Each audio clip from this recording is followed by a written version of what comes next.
Peace and blessings. This is your brother Gabar coming to you live from the Boogie Down Bronx. This is IAMFITPodcast. Thank you for coming. Thank you for having the ability to join me here tonight. Today we're going to have a discussion about relationship, about powerful men, beautiful women. You know, I had a friend who told me a long time ago, if I'm going to fall, I'm going to fall like the greats in the Bible. Either I'm going to fall by a woman or wine. I'm going to, if that's up, and he was honest with himself. And actually, he did fall from grace because of a woman, but that's a different conversation. But today I got my brother from another mother, but I think we got the same father. I don't know. Going back to the Hebrew time, brother Rose in the house. How we doing, sir? What's going on, brother? How you doing? It's good to see you. Good to see you. Good to see you. I know you're his Rose, but what people like to call you, or what you like to call yourself? Yeah, my last name is Ross, but people call me Darby, and as I continue to wake up, I love to call myself Darby X Judah. Okay, brother Darby in the house. So I want to have a conversation with you today, and people, they may not know you also have a podcast. We're going to be promoting that as well. I know you're out there, you're trailblazing, you're bringing some understanding, and I think it's needed more than ever because I think this podcast thing and this YouTube idea is kind of brilliant. First of all, I got to give it up to YouTube in regards to come up with an idea of the people will create the content they want, and they will send them a little chain, a little dollar here and there. The more you people see, the better it is. But you can control your image. You can control what you want. You're the YouTube. You're the television that you're creating, and I think it's kind of brilliant. And I think, in a weird kind of way, men will create an idea to make money and fortune, but God used those ideas for that. The men are making money on.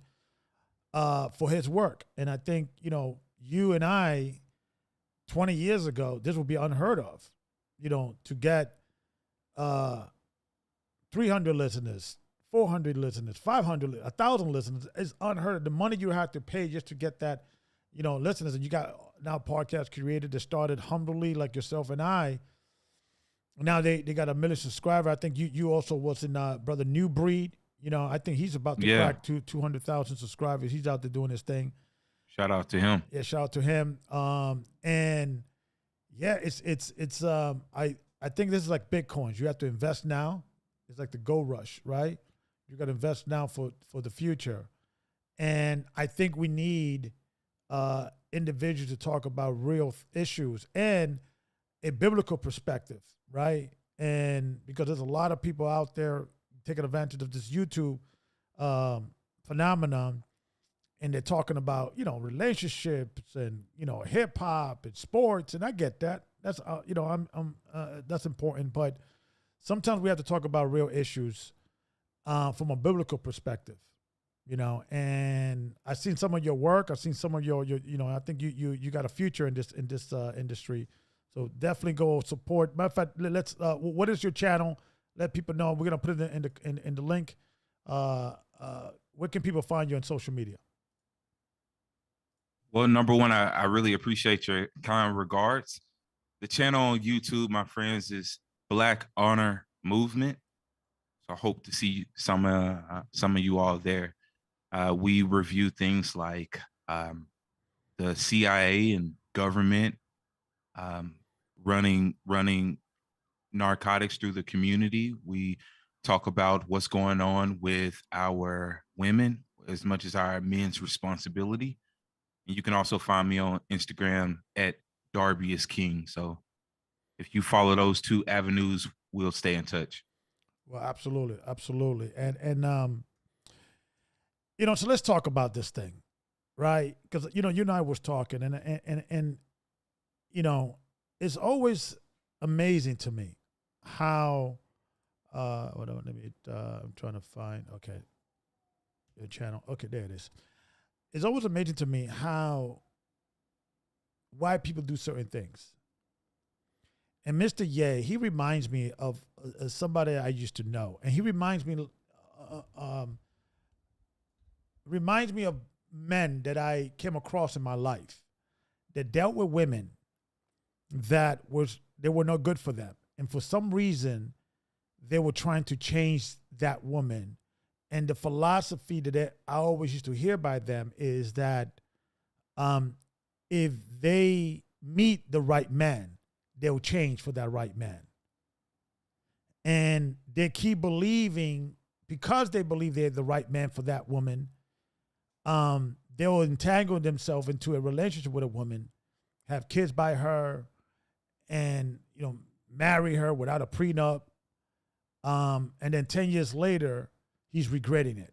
And I have literally had friends that we lost friendship over this throughout the years.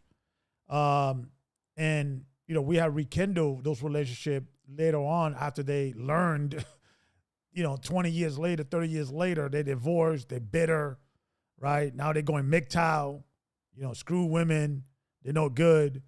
Well, it's not that women are no good, is that woman you was with is no good. And we were trying to tell you 10, 20, 30 years ago. So have you ever experienced being with a friend that, was with a woman that was what they say was from the streets, but somehow he didn't want to believe it, or he was entangled by her beauty. You don't really know her like I know her. She's misunderstood. She had a rough life, and you saw him going over a ditch. You ever experienced that? Because I have. Yeah, I have, and it's a hard position to be in with your friends because you don't want to come off like you're jealous. You don't want to come off like you're being negative or like you have a problem with women yourself. But you can definitely see a pattern of behavior here, as well as the isolation.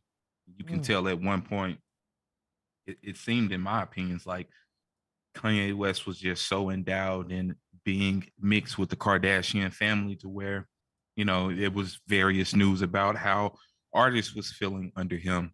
But yeah, to answer your question just straight directly, I've had a few friends along the way. That's why I was cheesing so hard. I had a few friends along the way that just seemed to, man, it seemed like they were heading down the wrong path. And at that time in my life, I really didn't know how to connect with them myself to guide them in the right direction. So it was a fragile situation that I didn't want to lose my friendship over. So I just kept quiet. Now, do you think that do you think he's attractive to um that she is Kim Kardashian, the famous woman, and he got her, or he's attracted to just simply her beauty? What do you think of the two is the problem? I would say the first portion. It's definitely coming off like he's more captivated by the name and what Kim comes with Hmm. rather than what's right in front of his face. Hmm. And it looks very dangerous to observe. So you think he's just captivated by her um, fame and say, "Hey, I got her." Yeah, I would I would agree with that because you think about it, what are the blogs saying? What are we saying about Kim Kardashian? And maybe it's more than just him feeling like he can change her. Maybe it's him feeling like he can change the persona. Because if you look at the history, it's almost like if you look at the times of fights or the Super Bowl or gladiators, you hear about this undefeated team that every person they've come against, they've utterly destroyed. And that's kind of how we know Kim Kardashian. Every man she's been with, it's ended badly for that individual, right? Whereas with Kanye West, it really seems like he's sticking it to the Kardashian family on one end. And then on the other end, it seems like he's attempting to change the perception of what it looks like to manage his relationship. But both sides of the coin, it looks like it's hurting his fatherhood as well as his reputation at the same time, and driving him insane by Yeah, some of the comments he's saying. Yeah, do you think it comes from ego? Like, hey, I was the one that changed her. I was the one that was able to tame her. Do you think you understand? Do you think it comes more from an ego perspective, or? I think you're saying the right word when you say tame, because that's what it's like. It's like he's trying to tame this woman when she's obviously for the streets, right? Yeah. So you can't tame everybody. And it looks like Kanye West is learning that the hard way. Fortunately, on the first half, he didn't lose so much money because of her. It looks like he lost a lot of his deals because of his statements. Yeah. But now with the $200,000 a month in child support, what kind of legacy are we leaving when we just hand it over to a woman like Kim Kardashian to manage for his children? So the influence and power is being stripped from him right before America's eyes, the globe's eyes at this point. So I think he's in a tough spot. Yeah, because he still got a lot of money. People say he's no longer a billionaire, but a multi-millionaire is still a lot of money, and I'm more concerned. And I just don't get that. I don't understand why. Like, there was a friend of mine who had a friend, and I was counseling my friend's friend, and he was upset to the point that he wanted to either kill somebody or kill himself. He was a Middle Eastern man. He was of a Muslim faith. But he met this American girl, European, and they fell in love. Both parents did not want them to be together. His parents didn't want her. His parents said, get yourself a nice Muslim girl. The white girl, she was white, he was Arab or Middle Eastern. And the parents was the same thing. They were Christian, and there was a child. And now it became a thing that after the child, the girl doesn't want to be with him anymore for whatever reason. He can't see his daughter. He's going crazy. It was like a thing my friend had to, calm him down. And he kind of, I got involved a little bit. And I said, brother, you are 100% at fault in the situation you're in. I'm going to tell you why. Sometimes you have American women that get caught up with the factuation of dating somebody different, dating somebody exotic, someone that the parents do not want, and it's exciting because you're hiding and you're in a situation that you're doing something that is naughty or is out of the norm. But once that feeling wears out, once that feeling is no longer there, real reality is going to kick in. And now he can't see his daughter because he grew up with he decided to lay down with someone who was not part of his culture, his religion, and trying to then, after the infatuation settled down, oh, by the way, I want you to raise my kids as a Muslim, after the kid is on her way.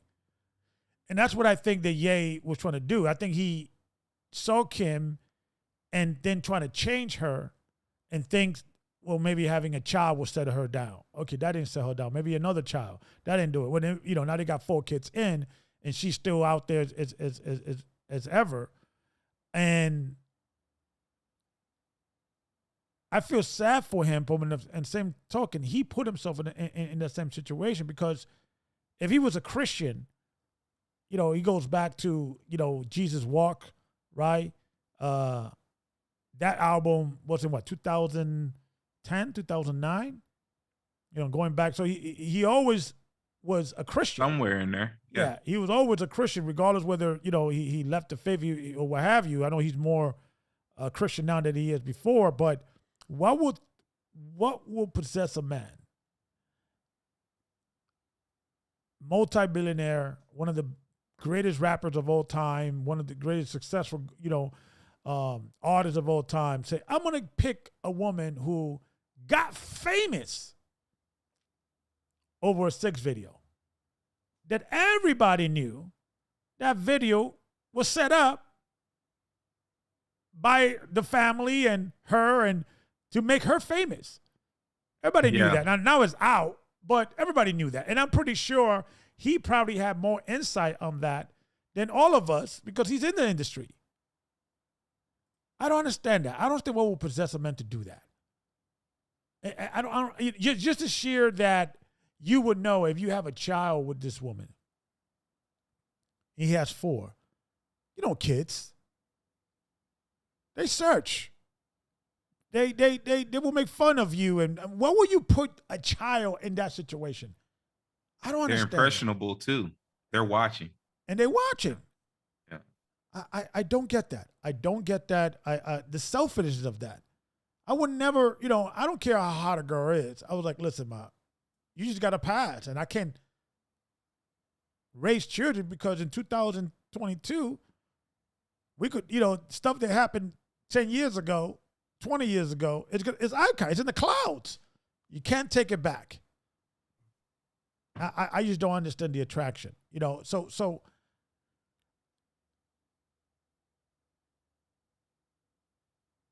and there's a video. I think I know you showed me some articles, right?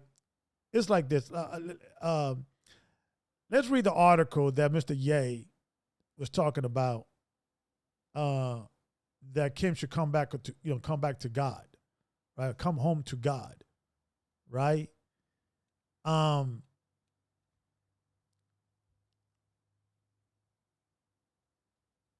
Let's see what we got over here. Let's see if we could. Let's do this. Okay, wait a minute. Boom, boom. Yeah. So let's. Let me see. We have. Okay. Let's put it up here, right? And matter of fact, let me do this. There it is. Okay. There you go. Perfect. Okay. So here we are, right? This is Mr. Ye.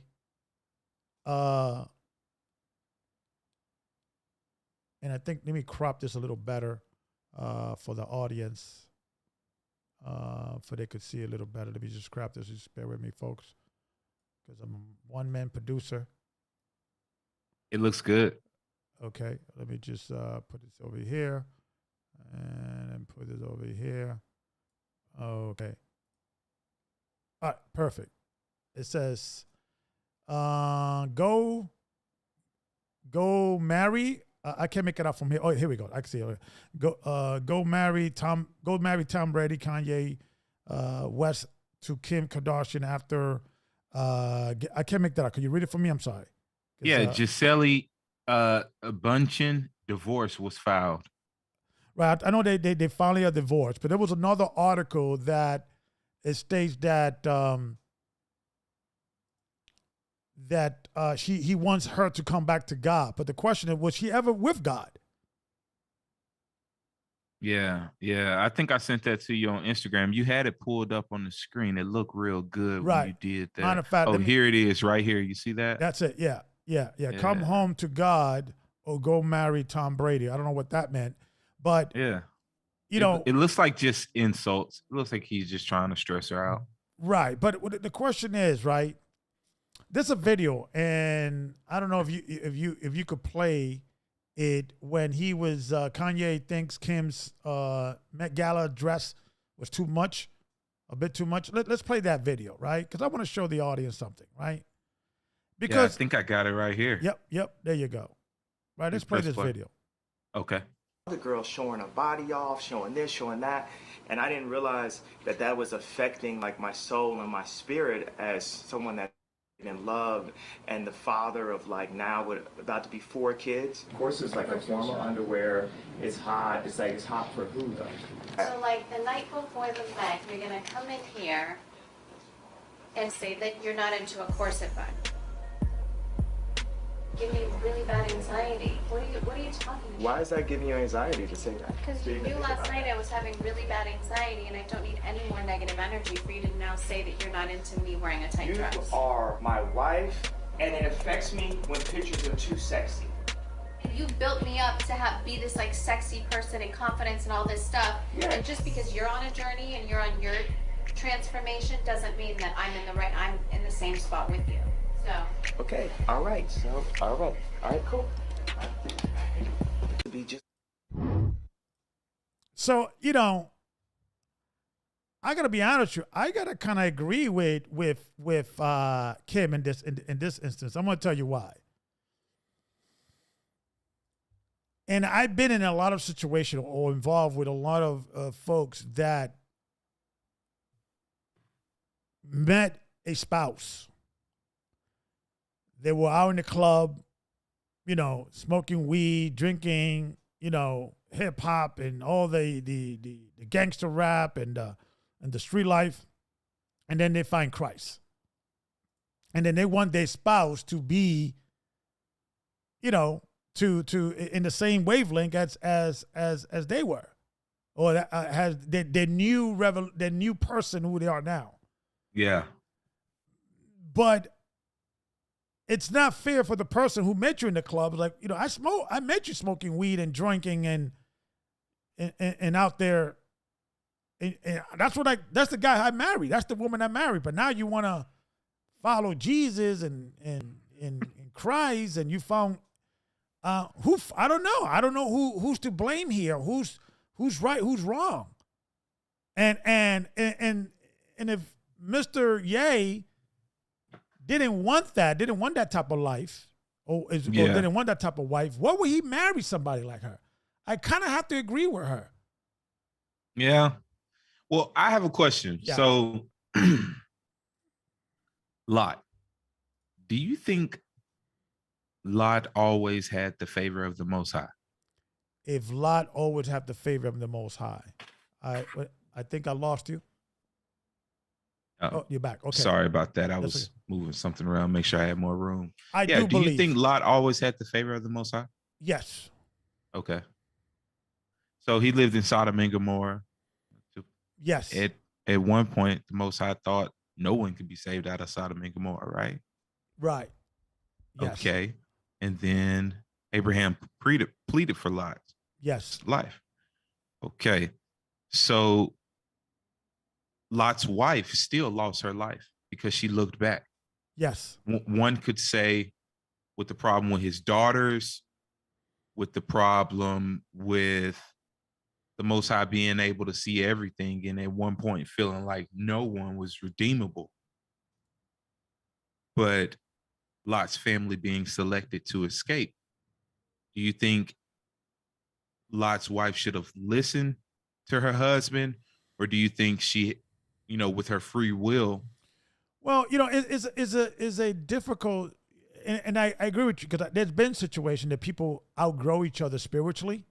Yeah. You know, you met as Muslims, and then one is no longer a Muslim, now he's an Israelite, or vice versa. Yeah. Or they met as atheists, and now one believes in God and the other one doesn't, right? And unequally yoked, and that does organically happens in life.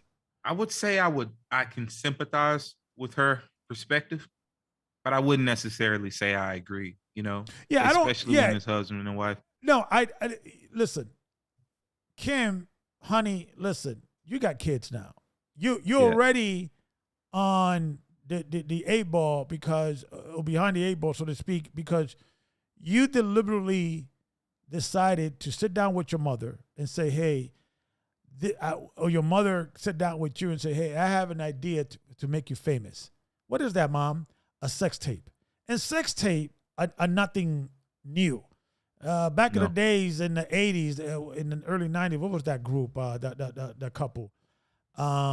With Molly Crew, the guy from the drum from Molly Crew, and the girl from Baywatch. I forgot her name. They came out with a first sex tape. It's supposed to have been, you know, stolen and yada, yada, yada. And then there was another one that came out from somebody. That's something it happens. Jenna Lee Nolans? Is that who you're talking about? Tommy Lee Jones, Tommy Lee, I think his name, and Pamela Henderson. Yeah, Pam and Tommy. Tommy, yeah. Okay. You know, And I think what happened is I don't know if that tape was actually stolen for real. It's supposed to have been a movie or a movie that came out on it that it was like a cassette tape, or it was two guys that went to the house and they found this tape and they stole it, and then they wanted some money for it. I don't know if that's real or not, but yeah, it looks like the chat agrees with Kim though. It looks like people think that Kim Kardashian has a point. Yeah, in a sense that Kim is Kim. Kim, she's doesn't care about nudity and is in a different level of conservative or whatever, or lack thereof. And now Ye think you could change her, and he said, wait a minute, and she said this, you built me up to be sexy. Yeah. You want to watch that again? Because that was pretty interesting. Yeah, let's watch it again. You want to break it down part by part? Okay, cool. Let's watch it again, because now, yeah, let's watch this, because I think it's one of those things that I'm gonna clip it after every good point you speak on it. Let me see something. The girl showing her body off, showing this, showing that, and I didn't realize that was affecting like my soul and my spirit as someone that's married and loved, and the father Pause of that. like Yeah, so in his mind, he's being vulnerable. Yeah, he's being vulnerable, and he's saying that, hey, we're fathers and mothers now. We're parents. Yeah. And I could understand that concept. When you meet your girlfriend, you're 21 years old, right? You're out on the beach. I have friends that, I was always a conservative kind of guy. I didn't like women, being a scenario that they exposing themselves, because I was always a Christian or was conservative. But some guys were comfortable having their girlfriend with G-strings. I had a friend of mine, David, shout out to him. He was comfortable with his girl rocking a G-string in the beach with his boys. Yeah. Right? And all that.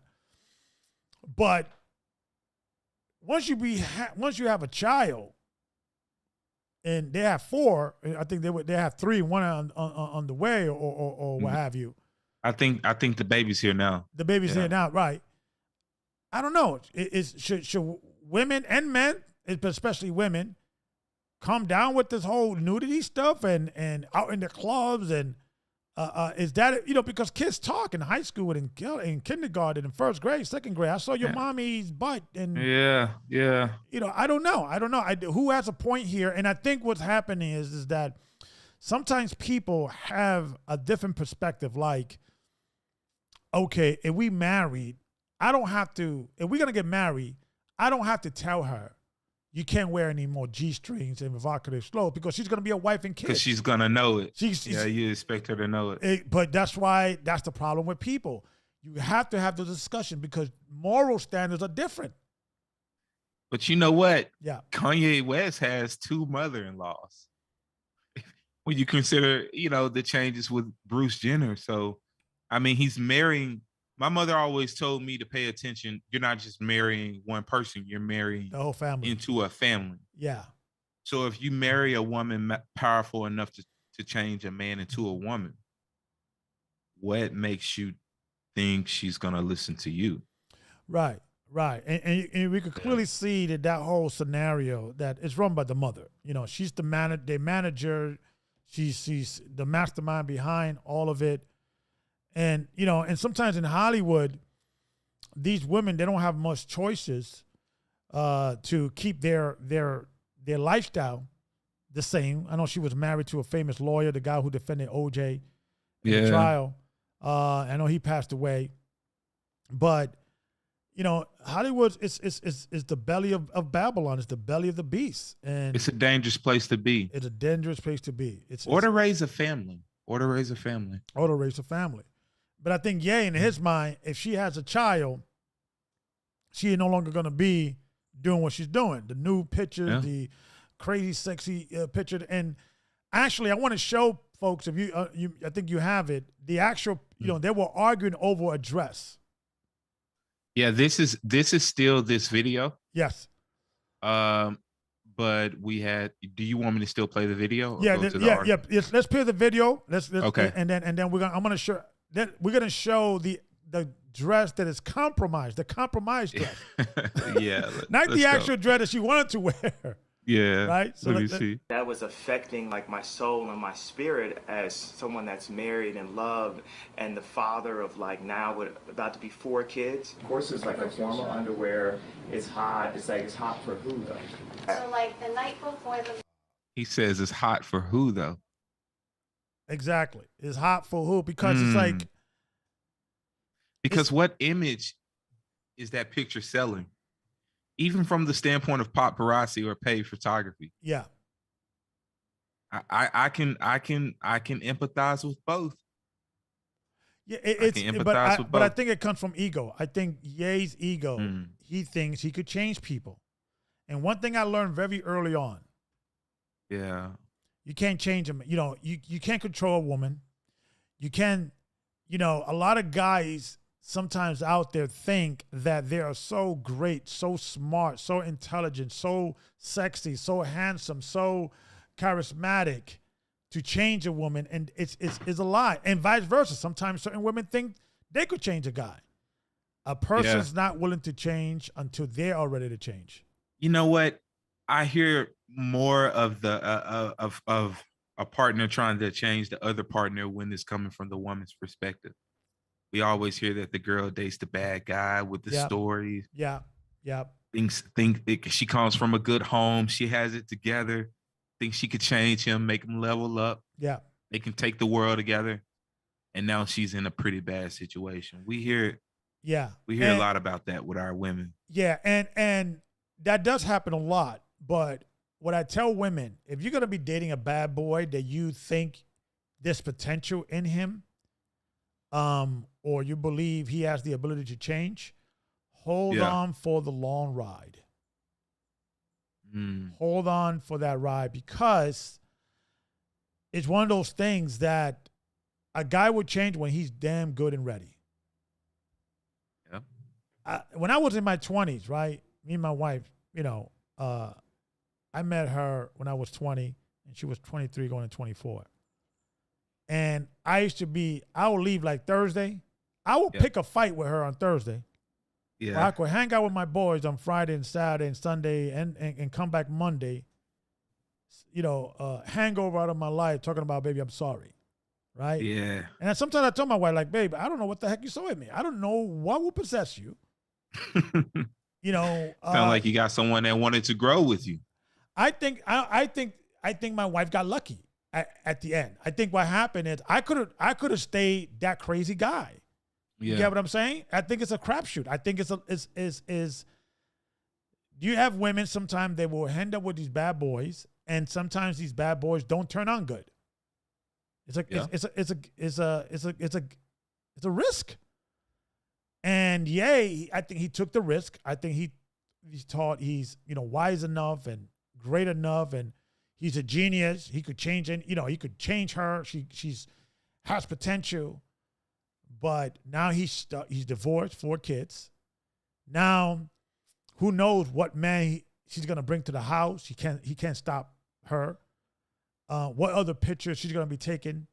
What other dress she's gonna be wearing? Now he can't stop. He was not able to stop her then. Now he's full range, and I just hope that this dude doesn't think that, you know, that tough exterior or what have you, or that I'm gonna be there for my kids. Would put him in a position that Kim will have to call the cops on him, and it becomes a typical baby daddy mama drama scenario. Because a lot of brothers need to understand, man, you cannot make a harlot into a wife. You can't. And until she's willing to settle down. And you know, once Kim is old, I think she's 42 now. Of course, you got the plastic surgery that could prolong your life a little longer, and we go to the beauty, and you got the filters and all that, and so she could maybe run this train until 45, maybe 47, right? Maybe 50. Some women look good even in their 50. Well, remember she was dating someone after well, before the divorce was even final. Right. And supposedly this guy by the name of Pete Davidson has Yeah. his kids' names tattooed on her. Some crazy stuff like that. Yeah. Yeah. Yeah. So that's a bit disturbing about the company that they're keeping together. Yeah. Yeah. Yeah. Yeah. I mean, and what men need to understand and women need to understand, but in this case, men, some people are just simply delusional. Yeah. They are just simply delusional. They don't have, you know, Kim, she thinks that this is not going to affect her kids because all she needs to do is have a conversation about what she's doing. And kids are going to be like, okay, mommy, okay, no problem. But that does affect them. If my mom was running around in the beach with a G-string or running around and dating these dudes, it does affect these kids. And more importantly, it affects the little girls because they grew up being like their mom, and it will affect the little boys because they'll grow up resenting women. The way she set up on this video, the body language alone tells you how she feels. Yeah. You know, she really is confused. Well, no, I think, listen, women, it's like this. Women, because she's playing this anxiety, you're making me have anxiety. It's all a game. You know, a woman's gonna do what she's gonna do, what she's gonna do. And the bottom line is that she met Ye being this vixen or right? That's what she does. That's how she makes her living. And she's comfortable. She was comfortable before she has kids, and she's comfortable after they have kids. That's why I always warn men and women, have these conversations. Don't assume just because your spouse is going to have some children or you're going to have a children, it's going to change things. It may, it should, but sometimes it doesn't. Yeah, I can see that. Yeah. Like my mother, right? I think some men get the standards of what's appropriate with women from their mothers. Would you agree on that? I believe so. Yeah. Yeah. I think that's the first example that children get. What's okay for mommy to wear? What's okay for daddy to? What's okay for me to wear? Yeah. Based off mommy and daddy. Right. So maybe, I mean, with this mother being an activist, I think his mother or father was an activist, and the other parent was super educated. He's marrying into a family, and he's saying, "Babe, I want you to wear this now. Like, I really don't like that. I'm a father. This activates me. This does something to me as a husband. This is sexy for who?" You know, he's being vulnerable and expressing himself. And when you consider, for better or worse, how much does our partner's words weigh in our life? Yeah. And who suffers is the kids. I would agree with you. You know, because my mother, she didn't go out not wearing a bra. And I was dating this girl. I remember dating this girl one time. We stopped by my mother's house and she said, "You brought a girl to my house without a bra on?" You know, and this was a while back, but that's that generation. I learned that standard. Yeah. Oh, when we go out, my woman should have, her nipples should not be protruding through, her shirt when we're walking the kid through the park. And some women will feel like, hey, this is my body, my choice. Listen, and then you have to look at who looks up to Kim Kardashian. So when they're having this conversation, what young lady is listening that Kim represents? Yeah. I've been in scenarios that I have visited friends' home, and their wife is walking around without a bra. I could see the outline of their nipples and everything. I was like, I felt uncomfortable. Yeah. And I've been in that situation, and it was like a situation. We had talked about it. We had a conversation about it. How did he take it? He got offended. Mm-hmm. He got offended. Because I think it's a reminder of like, I'm not in control of my wife. And what happened is a lot of men turn on their friends versus taking these advice, because they know if they go to the wife and say, "Hey, babe, listen, when my friend comes over, wear wear a bra, we both know that they're gonna get into an argument. I don't like. Yeah. I feel comfortable. This is my house, and yada yada yada. Why he's looking at he already knows, because any woman in their right mind just say, okay, my husband's friends are coming over, and she doesn't. I don't even think that's a conversation for a lot of people, though. You know what I mean? What you mean? I think some people just. I think if I say my boy's coming over, we're gonna shoot some pool, we're gonna hop in the pool or whatever, I would think, my woman would just go put a bra on. That's true, but I don't think in today's 2020 it's a conversation that it didn't need to be had when your parents and my parents was growing up. If I was Kanye West, I would have just said, I want you to have a bra on. My friends are coming over. And I would have just went to go straighten up. It's really not a conversation. Yeah, but I guess it depends on what kind of man you are. You know what I mean? But what I'm saying is, if a woman feels comfortable not having a bra on while your friends comes over, that means she wants to do it anyway. That means it's a situation that I don't ever see a man allowing that to happen or not having a conversation. But some guys are like that. Some guys know that the wife is going to say, no, I'm going to wear whatever I want because you don't control me. You're not my daddy, yada, yada, yada. And it becomes a thing. But when I have been in scenarios that I've been in scenarios with certain brothers or certain men, friends, whatever, that were in scenarios like that, and I didn't want to be their friends anymore. It's just I just cannot be part of a friend or respect the man. Respect is big for me. If I'm your friend, I have to respect you. There has to be. Take a look at his song, "Hell of a Life." Let's take a look at it. See what looks like this guy really speaks his life to pass. First line is, I think I just fell in love with a porn star.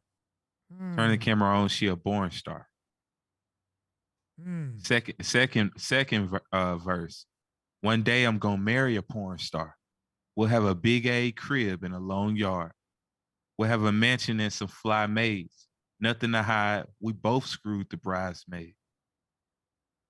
Yeah, I think he's torn. I think you're right. I think it comes from an ego. It comes from brush. Like, look what or maybe he was not in his mindset at that time. He was comfortable with dating a porn star. He did, or someone that is, for the streets. I know Kim was not the only one that, he dated that was loose like that. I think it was the Amy Rose. I forgot her name. Amber Rose. Yeah. It was another one. I think she had a sex tape too, or something, or But it's one of those things that I don't get that. I wish I could crawl. I don't know if she had a sex tape, but I know she had what she called a slut walk. Right. Through New York City. And maybe that's his thing. Maybe it's like his rush is, let me tame these women down. I could tame her because I'm Kanye West. I'm a genius. I'm the greatest of all times. Right? And he realized, but God. That's got to be exhausting, though. It's got to be exhausting. Dude, let me tell you something. I remember I learned very early on.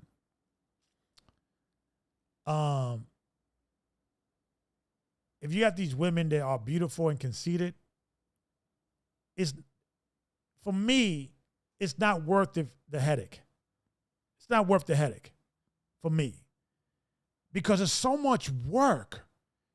You understand what I'm saying? Okay, you're with a beautiful woman, and I've been in scenarios, man. I have kicked out women out of my car. I always had like a male machismo thing that I don't like worshiping women. And I think that came from when I was 18, I was a bouncer and I was bouncing in a strip club. Oh, you started young. Yeah. And bouncing. Yeah. Yeah. And I remember seeing how the strip girls used to talk about the guys used to come in the club. Yeah. Oh, they giving me all their money and yada, yada, yada. And these guys actually thought they were fly, throwing money, being, big ballers. And I saw how women used to talk about them like idiots and He thinks Wow. he's all that, and he's spending all his money on me and blah blah blah. But so I saw that very early on. I was like, you know what? Yeah. I'm never gonna be that guy. I'm never gonna be that guy. And I just don't understand. I'd rather have like an average nice girl who respects me, a pretty girl who's got morals, than the girl with the big butt and the smile in the club, shaking. Yeah. I was never really attracted to that because it's just my ego would not allow me. Yeah. To submit Personally, myself. I'm attracted to very simple women. Yeah. I don't really care for the antics, the extra. Yeah. You want to take a look at the video that the dress she decided to wear? Yeah. So let's play the video one more time. We could start where you left off, and then we could take it from there. Start it right here. You're gonna come in here and say that you're not into a corset bun. Give me really bad anxiety. What are you talking about? Why is that giving you anxiety to say that? Because you knew last night I was having really bad anxiety, and I don't need any more negative energy for you to now say that you're not into me wearing a tight You dress. are my wife, and it affects me when pictures are too sexy. You built me up to be this like sexy person and confidence and all this Pause stuff. that real quick. Pause that real quick if you don't mind. Yeah. I gotta remember that video that he did with her. She was on top of a bike with him. She was like mounting him, and he was riding a bike. I don't even remember. That was like the first when they first started they were dating. riding a bike together naked or something like that. Like wasn't it? halfway. Yeah, you understand what I'm saying? Yeah. So that's what I'm like. Didn't they take a picture laying in the bed with Donald Trump? I don't remember. You remember that big old picture they took? Chat, let us know. I mean, where can we find that picture? Yeah. Put it. what If year was anybody that? see that picture, put that in the in the comment. But I don't feel sorry for Ye. I don't. Yeah, I you know, don't either. I mean, dude, you should have known better. You should have known. That video, that sex tape, should have stopped you from marrying her. Now I could understand if a woman was a prostitute or a stripper or a loose woman, and she finds God, Yeah. right, and repents, and she's sincere. I can understand that, but Let me ask you a question. yeah, Do you feel like the conversations that we're having or the community has when men talk about things like this, let's just play devil's advocate of the listener. okay, Is what we're doing slut shaming? yes, and we should slut shame. We should go back to those standards. Being a slut was not good. Okay. In every part of history, every culture, doesn't matter religion, shamed women that were running around with different men. Nature teach you that's not right. Okay. And I think what's happening in America, they're trying to go against nature. They're trying to go challenge what is typically what nature tells you is supposed to be. There's no society that ever glorify even women of the night or sluts or whores or harlots. Even Rome. I'm going to give you an example, right? Rome, they had a monogamous policy. You could only marry one wife, but you could have slaves and you could have sex with them, but you could only have one wife. And the reason why they had the policy of having one wife is because Rome was a very sexually loose empire or country or society. Yeah. So there were not a lot of virgins. So if you have the money or the resources, you could grab in 10 virgins, and there were not enough virgins to go around, because that was like a very respectful thing, that even a Roman, that he could be a bisexual, he could deal with prostitutes, or he could deal with all kinds of immorality, nudity, right? They were very loose with nudity. It was a shame for a Roman to have a child with a whore, a woman that had been touched. Even in that society. In Egypt, the same scenario. Yeah, you could be a whore, you could be a prostitute, you could be a loose woman, but you're not going to be able to marry somebody of a respectful status. Yeah. So there's never been any time in history that people were okay with women that were prostitutes or hookers or loose or because Kim Kardashian is a prostitute. She sells sex. There's no, it's soft porn, but it's porn nonetheless, right? Yeah. Well, we know she made some money off the sex tape. She made a lot of money off the sex tape, but she continued making money out of sex appeal, right? Sex Yeah, sales. I see what you're saying. So it's the same scenario. It's just different variation of it, right? Lust, presenting herself to men and men desiring her, and then women will see that, and then they want to be like her. She's a prostitute. She's a modern day harlot. But do you think would you classify the people that view her the same way you classify her? They're Johns. They're but the problem with this is this, with that statement. Back in the day, if you wanted to see a naked woman or have sex with a woman outside of your wife, you go to a strip club. The woman of the night, right? Hookers, prostitutes, or you cheat on your wife, right? With a woman that doesn't have any respect for a married man, right? Now, all you gotta do is just open up a magazine. Just open up your TikTok or open up your Instagram. There's gonna be some naked girl, some half naked girl popping up, and eventually, right? So. I think this experiment in America of freedom of expression is we're learning that it's backfiring. Is destroying the minds of men. Sex addiction is high. It's porn addiction, immorality is getting out of control, and I think we're in a position right now. And I think your phone, you're muted. I don't know if you muted yourself.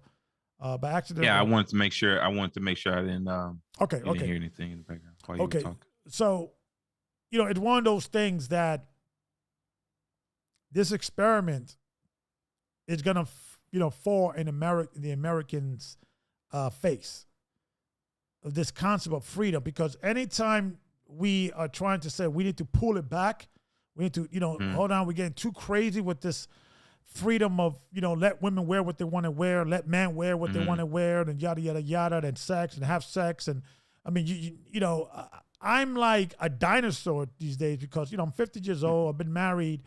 I have not been in the dating scene, but I would not know how to start, in the dating scene. I would not even know how to, compute. And listen, and I'm a believer in plural marriage. I don't have a problem with plural marriage, but I would not put myself in a position of even entertaining that, because I don't know what's out there. I don't trust American women. It's almost like I have a distrust, and I don't know if it comes from a real place or it comes from a place of my my prejudice, but I would never put myself in that predicament, because I just don't get it. And I'm not saying there's good women, there's not good women out there, but for me, I'd rather go overseas, or I'd rather be in a scenario that I don't have the desire for it, in a sense that it's not that important to me, to the point that I need, and so forth, so on. I just feel bad for, a lot of young men out there and women, but in this case, because this show is about men and uplifting men on starting life right now, because it's all confusion. Where do you find good women these days? Where do you find good women? I don't know. And maybe some of the audience could call in and let me know. I think we have to be very careful about calling this slut shaming, though. Because whereas we should hold women accountable for what they wear, I think when we label women a little bit too fast, I feel like we'll lose their attention. So I spend a lot of time in the community with the youth, particularly young boys from the age of 18 to 23. I'm 28 years old, but I can tell you, dealing with a 23-year-old if I come on him too hard, or if I tell him, hey, get your life together. Like I was dealing with a gang member one time. He had a broken hand, and we were just talking about the strength that he has as a young man in society, but he's just a little bit misdirected. Mm-hmm. And even though he might feel strong, he might feel mighty. To him, I'm 28, but I'm an old man to him. Right. And I'm in his stuff. I'm not going to connect with him. So I feel like whereas our cultural differences, like even when you look at the Middle Eastern cultures, the women, the aunt, the friend, the mother, when your mother's not looking after you and how you're carrying yourself as a young woman, the aunt and the best friends and the entire community is looking after our young women. Who is looking after our young women in America today? Their influence is normally coming from videos like this. Yeah. There's no more heroes. There's no more women to look up to. There's no more men to look up to. As you know, as when I was coming up, it's sad. It's sad because it's like, you know, I appreciate you because you know you're 28 years old. I'm 50. I can't relate to the young people. That's why I want to talk to young people. And it's like, I'm like an old geezer, bro, you know, like you coming in. It's like, you know, you haven't been in a scenario that you have, you know, a new rookie cop. He's, you know, came out of the academy. He's wants to change the neighborhood. Shiny new badge. And I'm like the old cop, been in the beat 30 years, broken down. You can't help these people. Just listen, keep your nose down and retire. That's where I'm at.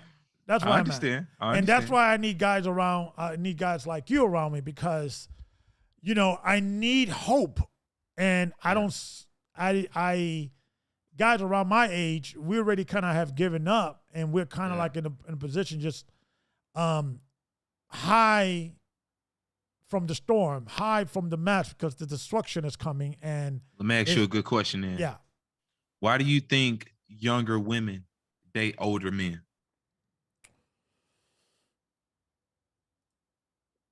Well, I think women are hardwired to date older men. Mm-hmm.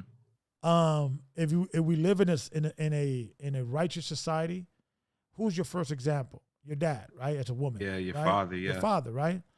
And not your brothers, right? Necessarily, but more like your dad, right?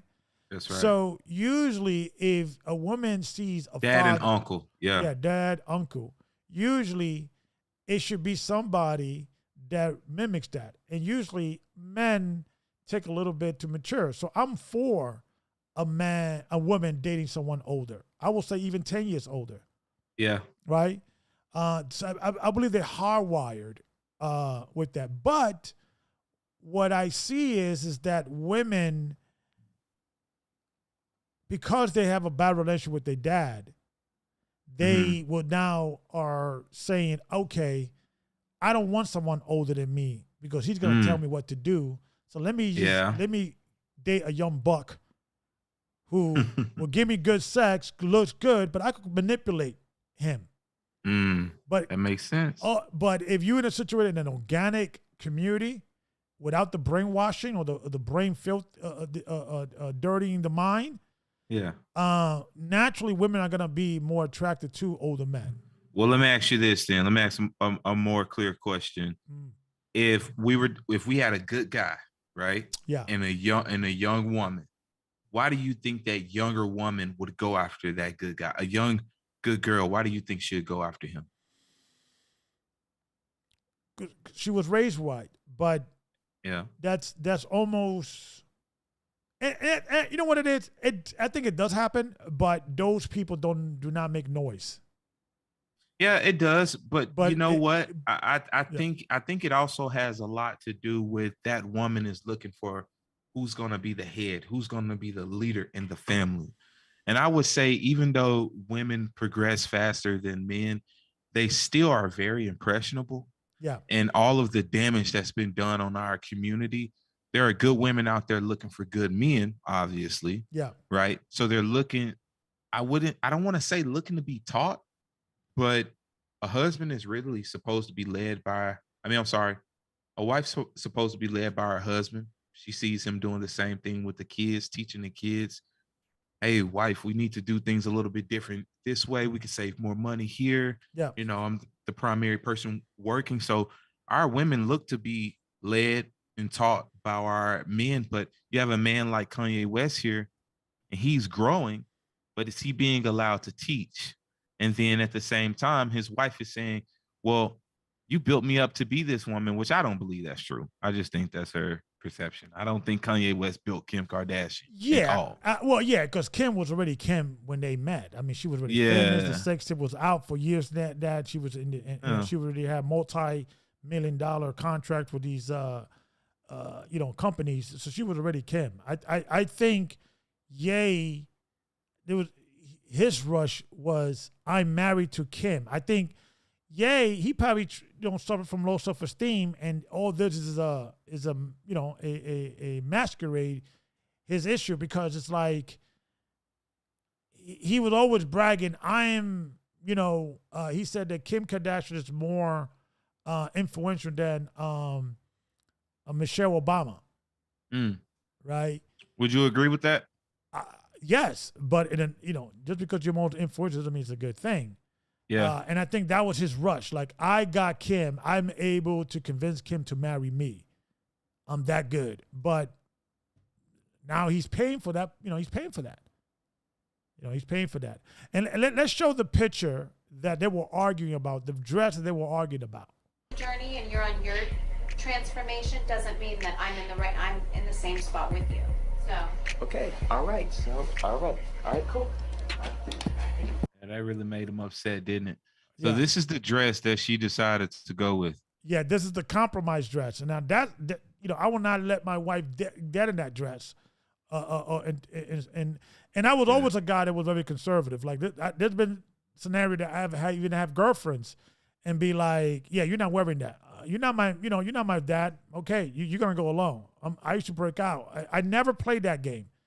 It's like, if you're gonna be my girl, your butt, your breast, it's mine for my pleasure, not for everybody, to see. I always was always like a male machismo that way. These are a few other pictures of the way people dressed. So she could have wore different options.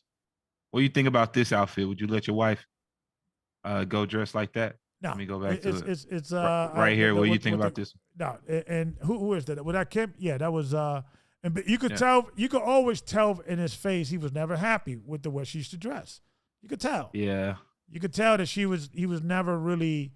Would you let your wife go somewhere dressed like that? Not even close. Not even close. There's no need for that. Cover your butt. That's for my pleasure. It's just real simple. And women have so much options and colors and shapes and patterns. They could still look pleasant and be respectful. More is better than less. Less, it's not necessarily more. Put more, because guys, we could wear a suit. We don't have a lot of options, but women have more options. I would say I'm conservative as well, but I really don't have a problem with this outfit right here. Well, maybe it's a generational thing. Like I said, I think I'm an old fart. I think I'm turning. Somebody in the chat said, "Get off my lawn." Yeah. I think I'm becoming an old fart. I think I wouldn't have a problem with this, right? But I would have a problem with this. And I really don't see much different from this and that, but I can see the argument. Right. And it's up to I wouldn't let my wife wear this right here at all. Yeah. She couldn't go outside wearing that. Yeah. And listen, I get the rush. I know I had a friend who used to show off his girl all the time. And she used to dress just like this all the time when we would go in the club. Yeah. And some guys are comfortable with that. But I believe he looks very uncomfortable right here. He never looks happy when his wife was dressed like this. Because those cameras, what's going through his mind right now? But those cameras? Yeah. I don't feel sorry for him because he married her. She was doing this before they met. And now what do you think? Because you're the great Kanye genius, billionaire West, she's gonna change for you? Come on, dude. I think it was his ego put him in a position that now he's looking down, depressed. He was talking about running for presidency. So do you think this is a good look for him running for presidency? It's like one of those things that, I don't think he's going to win. I think, Ye, I love you, bro. I really do.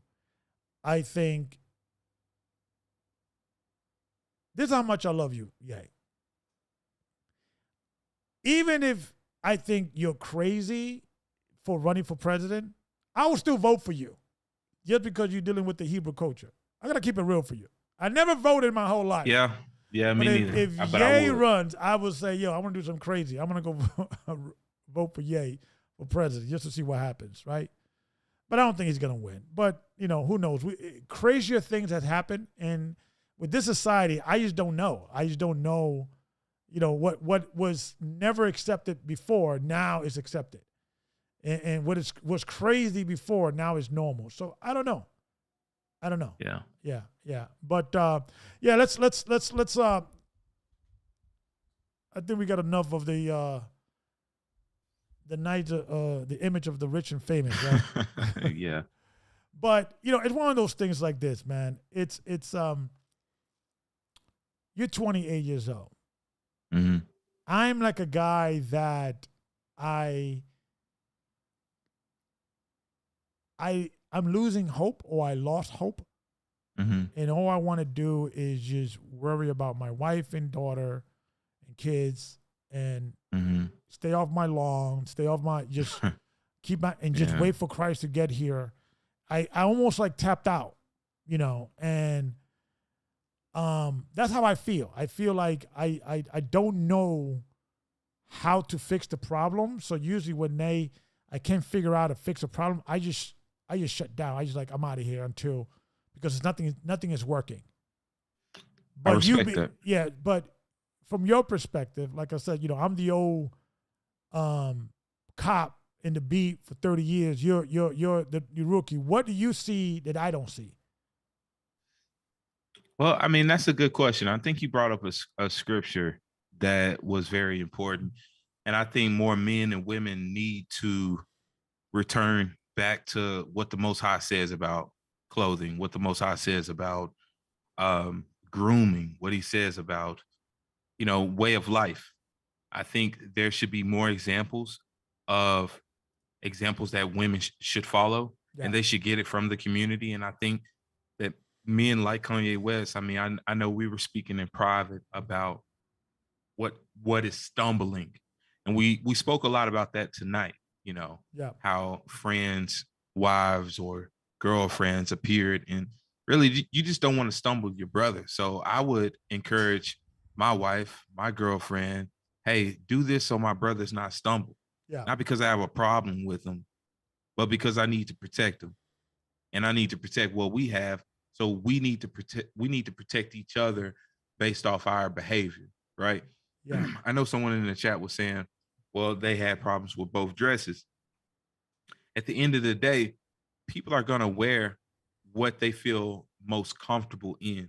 Some people feel comfortable showing a little bit of skin, around their stomach line, but they're not showing their cleavage. Yeah. They're not 2 inches away from, where their private parts are. Yeah. But my mother always taught me that when she leaves the house, she's going to have a dress that goes about 2 inches under where her hands will drop by her knee side. Okay. So that's just what I grew up seeing. So I grew up pretty old school in the household as well. Yeah. But I would say it is harder than ever talking to our sisters now on what's appropriate and what's inappropriate, where they're constantly fed a feminist, single motherhood society or lifestyle. Yeah, because the way I feel now is like, let God judge them. Like, let God deal with this problem.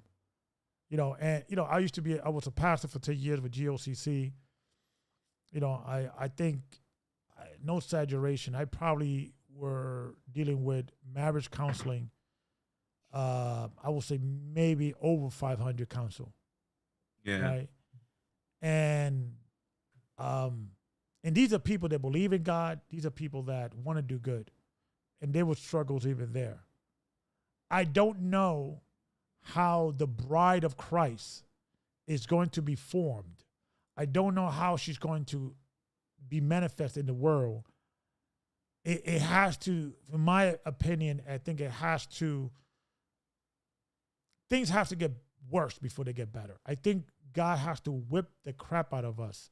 I would agree. Me included, right? Before we start saying, well, maybe the Bible is right.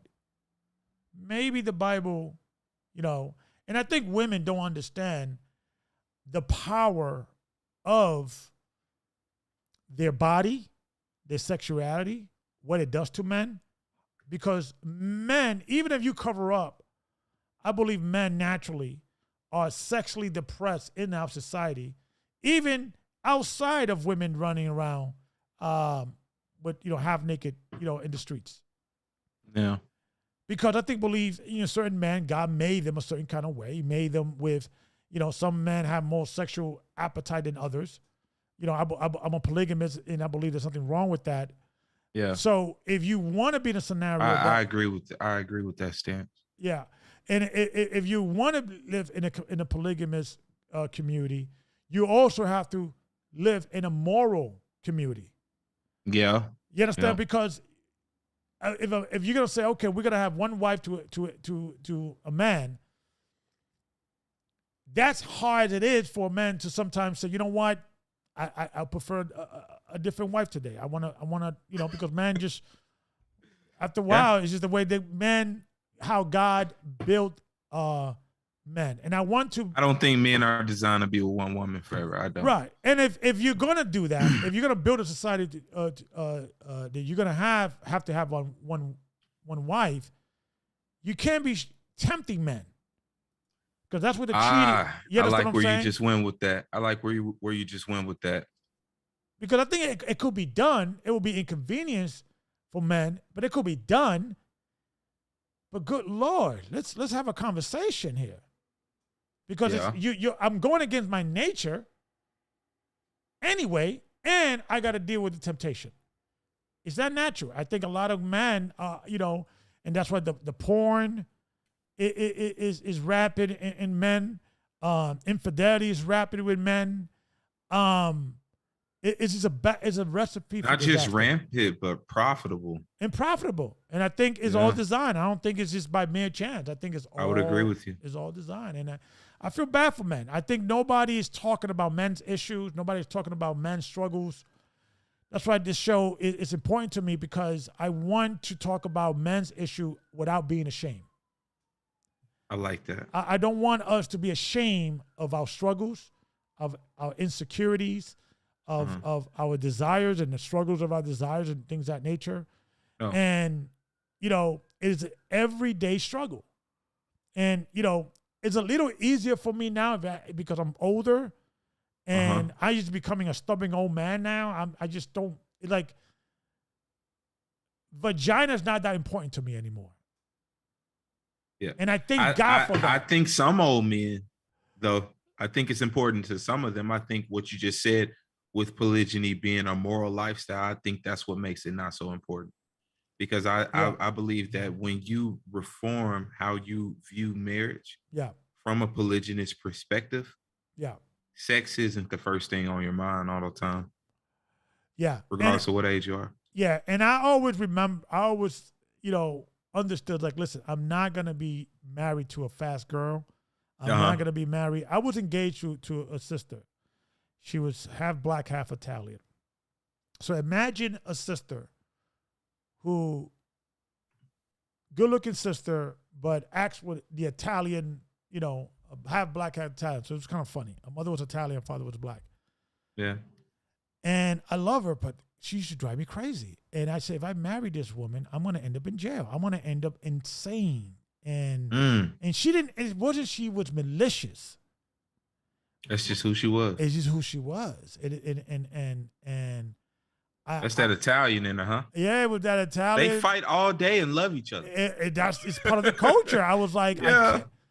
I can't do it. I can't do it. I can't do it. You know, there was a Dominican sister years ago because me and my wife, we've been together, but we had like blocks of separation, you know, years and sometimes a year or two. And I'd try out someone else. And I fell in love with my wife and appreciate my wife after the breakup. After the breakup between you and your wife? Yeah. When we broke up one time with, you know, we was like, I'd say 2.5 years. Another time was like almost 3 years. And I dated other women. And I realized like I met the right one at the wrong time. Mm. And it took me. Sounds like you were the lucky one. Yeah. Like I was like, well, you know, what were you thinking? But I realized because even after we broke up, even after we had our daughter, she still allowed me to see my daughter. She still respect me as a father. It was never like, you know, money. It was never about I'm in control. I'm the parent. You just want to visit. You know, you just come and visit her and take her to the weekends and things of that nature. And I have a son from a previous relationship, my high school sweetheart, or a girl I met in high school. We didn't go to the same high school, but we during that time, you know, night and day. I mean, it's so I was able to appreciate my wife. Me cheating on her, running around with different women, breaking up, making up, yada, yada, yada, to say, you know, I got a good woman here. Yeah. And I saw my friend stressed out with 3 kids by 3 different women. I saw my friend stressed out with, you know, being in a situation that, you know, they were going through hell to see their kids. Yeah. And you know, I said, you know what? I will be in jail. I will be in jail if I deal with some of these chicks. Not too far from what Kanye West is dealing with, is it? Yeah. I'm telling you. That's why I avoid. One thing about me is my temper, and I have to protect myself from my own temper. So I avoid certain women. I avoid certain people that bring certain energy out of me because I'm not that spiritual. You put me in the wrong scenario, I'll be like, hey, babe, you know that bail money we put. I'm gonna need that. I'm gonna need that because I gotten better the older I gotten and all that, but it's still, you know, but with dealing with society and what to change, and you know, I know you got a movement. I want to talk about that. You know, that you're trying to, you know, launch. You know, I'm trying to launch. Sir. You know, Men Going God's Way. There's an organization I'm looking to start as well, but I don't want to start it until I have all questions answered, but I want to create a system for men to help men. Because I don't think there's any system out there for a male activist approach to say, okay, these are the men, these are the issues and the rights that men should have. Uh-huh. And not necessarily approach it from a political perspective, but to warn the men that are coming after us and say, hey, brother, don't do this. Don't do that. I think men should have access to lawyers and understand their rights. I think men should, I'm a big believer, is if your sex drive is so strong that you cannot wrap it up, you get hot and bothered, get an vasectomy. It could be reversed. You know, my brother got an vasectomy and he reversed it when he wanted to have a child or what have you. And he did it. So it's, you know, educating men empower themselves because the birth control is a woman's choice. It's a woman's power. You know, there are birth control for men, but they're not good in a sense because they need lessen your testosterone and it's not good. The vasectomy, they just cut the sperm. You know, it's not affects your libido. It doesn't affect, you know. So these are the conversation I want to have with men because this society is too lopsided in regards of power. All the powers in the woman. The woman could get a birth. She could get a birth control if she wants to. She could get an abortion if she wants to or not. And let's say you don't want the child. She could still have it and you still have to pay child support. I want to warn men and say, you have to understand. It's not that I hate women, but I understand women nature. And women have to also understand their own nature. It goes back to the Garden of Eden. Yeah. And I saw that comment earlier. Yeah. And women will do what they could get away with. I agree with that. And I think that's the childlike nature in a woman. Yeah. Which that childlike nature is very creative. Right. It's very nurturing. It's very loving, but it can be dangerous. It could be dangerous. And women need to understand that about themselves. The same way I understand my nature. And I'm not, that's why, you know. Doesn't take much. It's self-awareness. Yeah. Yeah. Like, you know, I was an elder for 10 years, but one thing I noticed that it wasn't for me, man. Yeah. I did it because I had to, I fell into it, but it wasn't for me. I don't have the patience for it.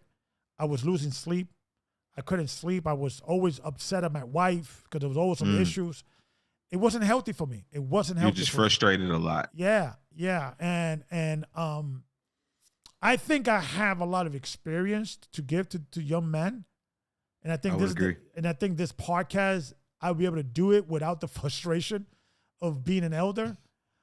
Because I never felt better. I'm still stressed because I got to pick up, I'm being now I had to deal with the real world and have a job and pick up where I left off, 10 years ago. But I'm content, man. I'm never been this happy. I'm like, You look happy. Yeah. You look happy. I was always stressed. I was always, it wasn't healthy. It wasn't good for me. And I appreciate the knowledge that position gave me and the experience, but it's a chapter of my life that I'm glad is over.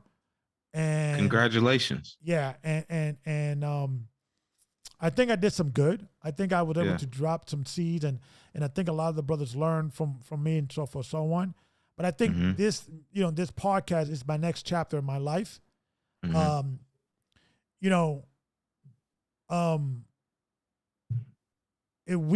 I could change some life and help some men and just help a little, just present my brick.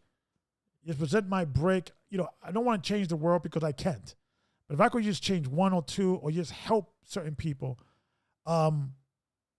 not to you've changed the generation. Yeah, I think it's therapy for me. I think. Yeah. It's my therapy. I was looking at a comment in the chat. It says, America is the #1 producer of porn, so we are fighting against a lot of odds, especially my generation, Generation Z. That's what they said. Yeah. So I was also looking at Paper Magazine. Yeah. Kanye West, 2019, he had the Jesus is King album where he got real about his struggles to porn addiction. Yeah, I remember that. He said that he found a copy of his dad's Playboy magazine when he was 5. Yeah. Which served as a full-on gateway to his porn addiction. Yeah. You have a husband opening up about his porn addiction. Yeah. And babe, the dress isn't going for me. I don't like it.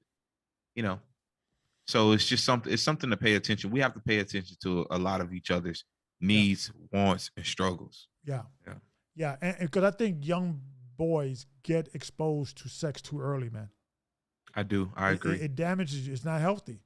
It's not healthy. You should not see a pair of boobs or a woman's, private parts or nakedness or sex. At least, it should be with your wife, the woman you married, obviously, right? And I gotta say this, I'm not saying it's a perfect community, but the Orthodox Jewish community, I gotta give it up to them. I gotta give it up to them in regards that at least they're trying. There's certain things that do cover up. There's pedophilia that goes on, and they do cover it up sometimes. And I saw some documentary that it is rampant in that community, and not because they are agreeing with it, but I think it comes from a place of shame, and they don't want to deal with it. I think the any criticism about the Jewish community, I think that they're too isolated. And that does happen when you are with a close group, and when you hear certain things like pedophilia, rape, immoral behavior, you want to kind of hide it and keep it to yourself and deal with it within the that particular community. But I think you got to expose that. You got to expose that. Yeah. So, but I do commend them. Yeah. They try, they don't allow their kids to watch open television, open internet, because they know it could expose them to, pre-adolescent, stuff that's not healthy for them. I remember when my mother, got the Victoria's Secret magazines in the mail. Remember that? They used to mail them out. Yeah. Oh, that messed me up as a child, seeing those Victoria's Secret magazines. But yeah. You know what messed me up? impressionable. I'm a little older than you. What messed me up was getting back in the days you had cassette tapes. You got these video cards. Video stores. Yeah. You could rent movies. And there was this comedy called Revenge of the Nerds. I think I remember that. And I have to go watch that. It's been a minute. And it was the first time there was a scene, the nerds, they were, they had like a little peephole. They was watching the girls taking a shower. And there were girls just taking showers naked. I was like, I was like 12. Yeah. That was the first time I was like, oh snap, and forget about it. Once I realized that you could see boobies in movies, I was like, okay, let me try to get it. Or the gas stations. Yeah. And they thought they were being slick, hiding the magazine. You go over there, try to put 10 on pump one and turn around and you see something. Yeah. Yeah. I think America has to take a close look at itself in regards how too much freedom is not good, man. Too much freedom. Can we read that scripture you spoke about at Sirach 9? Sirach 9, yeah, absolutely. Do you have it on your end? Yeah, you want me to put it on the screen? If you don't mind, that'd be great. I'll put it on the screen. Give me one moment. That would be great. Because you see that? Let's blow it up a little bit more. Let's see here. Now you said Sirach 9:8, right? 9 and 8. Let's see here. Let me try to get it on my end.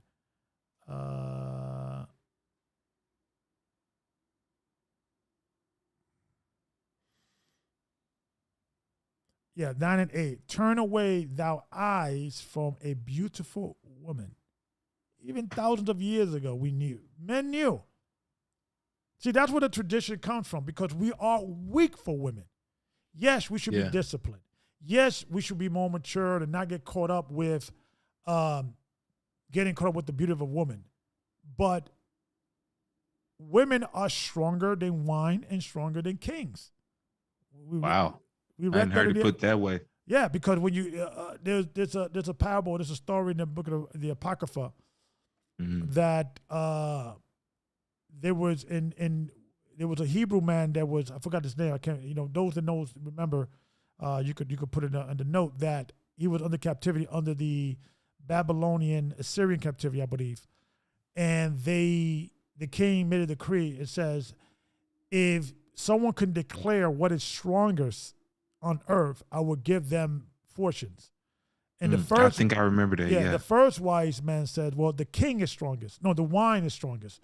Because wine, if you get, drunk, it gives you bravery, or you get into fights, and it clouds your judgment.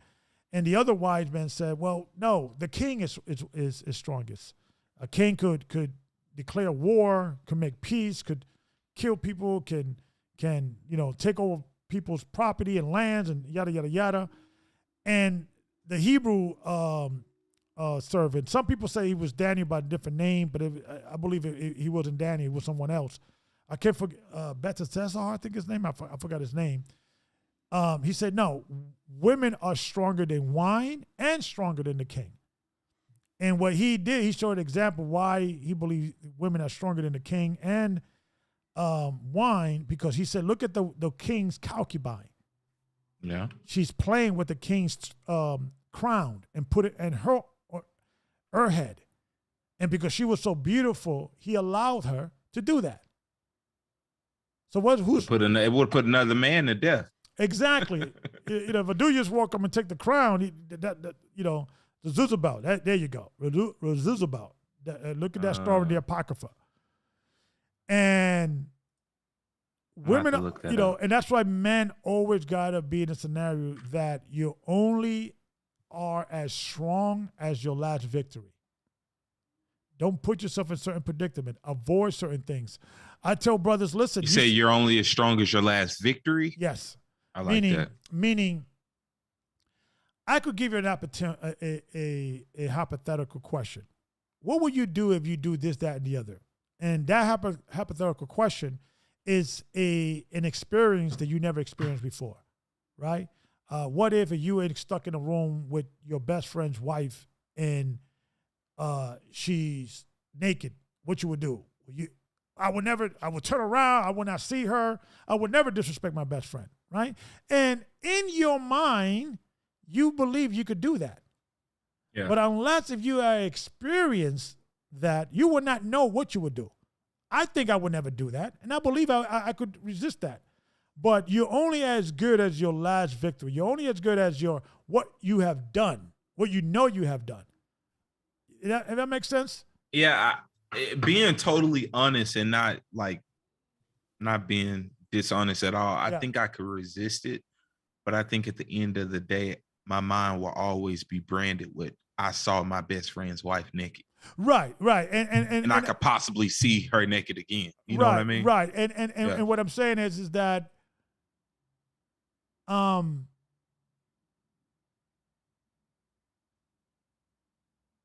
don't want to leave it, I don't want to say too much, but I've been in a situation that you had a woman who was married and she was a wife of a friend of my circle back in the days. Mm-hmm. And she was a flirt with other men. And everybody knew if you get in the right place, you could lay with her. Mm. And stuff like that, it disgusts me. It's like anytime I've been in a scenario that you had a friend of mine that will sleep with another man's girlfriend, or even somebody it was just a fling, it always used to bother me. You never touch what your man touched. That's just a code. And that come from that. It is a code. And but a lot of people don't follow it, They don't follow that code. They like, listen, Well, the music doesn't promote that. That's true. Yeah, don't leave music is like, I could get your girl. Yeah, yeah. But that was never acceptable in my generation. That could get you killed. That could get you, but now it's like, even, what's his name? Don't leave Usher. Don't leave your wife around me. You don't leave your girl around me. I mean, that is literally wicked. Because let me tell you something. God used the scenario of Israel committing adultery against him with other gods because he wanted us to know how it feels, because there is no worse feeling in the world than a man finding out that his wife slept with another man. There's no other, there's nothing to come close to that. Yeah, if I found out a nuke was dropping on my town, I think I'd still be more concerned about my wife. Like, you did what? Yeah, I would be more taken back by that. Right, but exactly else, because it's your manhood, your pride, your ego. Women do not understand that, and women been in scenarios, right, that you could have a guy who cheated on the wife, and she said, "Well, I want to go cheat on him," and he never forgives her. But you did it twice, 3, 4, 5 times. It's a different scenario.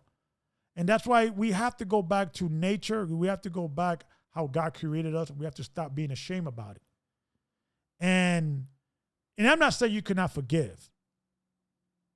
But nature, the Bible is the nurture for our nature. So when a man is becoming a boy, and he started realizing that now his body is changing, and he started noticing women. That's nature. You should not be ashamed of that. However, though, the Bible is the nurture, is the teaching to deal with those urges, to guide you with those urges. Okay, a brother would say, I may be content with one woman. You know what? I want 2. I want 3. Okay, the Bible is the guidebook how to do that. Okay, you have to have enough money to take care of all 3. So is the nature for our nurture. But when you have no nurture and you just follow nature organically without any rule book, forget about it. Yeah. You'll destroy Like yourself. it's in the comments it says if King David failed to test, so can we. That's very true. Yeah. But how susceptible to attack are we? King David had everything that he wanted, Yeah. as the Most High outlined. And he said, if you wanted more, you should have asked for more. Yeah. A lot of us don't have everything we want. Yeah. A lot of us are used to seeing things that we have no business possessing and should leave alone. And even in the scripture of Sirach, it's I think it was Sirach 9:3. It said, Sirach 9:9. Don't dine with another man's wife or revel with her at wine. Yeah. Or your heart may turn aside to her. And in blood, you may be plunged into destruction. Exactly. So how are you safeguarding yourself against things like that? I would encourage more men to tell themselves what they won't do instead of what they feel like they're too weak to do. Exactly. And we need to speak those things into power. We need to speak that strength within the community into power. Absolutely. So as a 28-year-old man, yeah, how can we turn this thing around, man? Because I'm losing hope. I'm running out of ideas. Well, go ahead, brother. I'm sorry. I didn't mean to cut you off. Yeah, I'm running out of ideas. I got some ideas. I'm still gonna try. I still got a little hope, but I'm losing hope every day. From your perspective, what do you see needs to be done?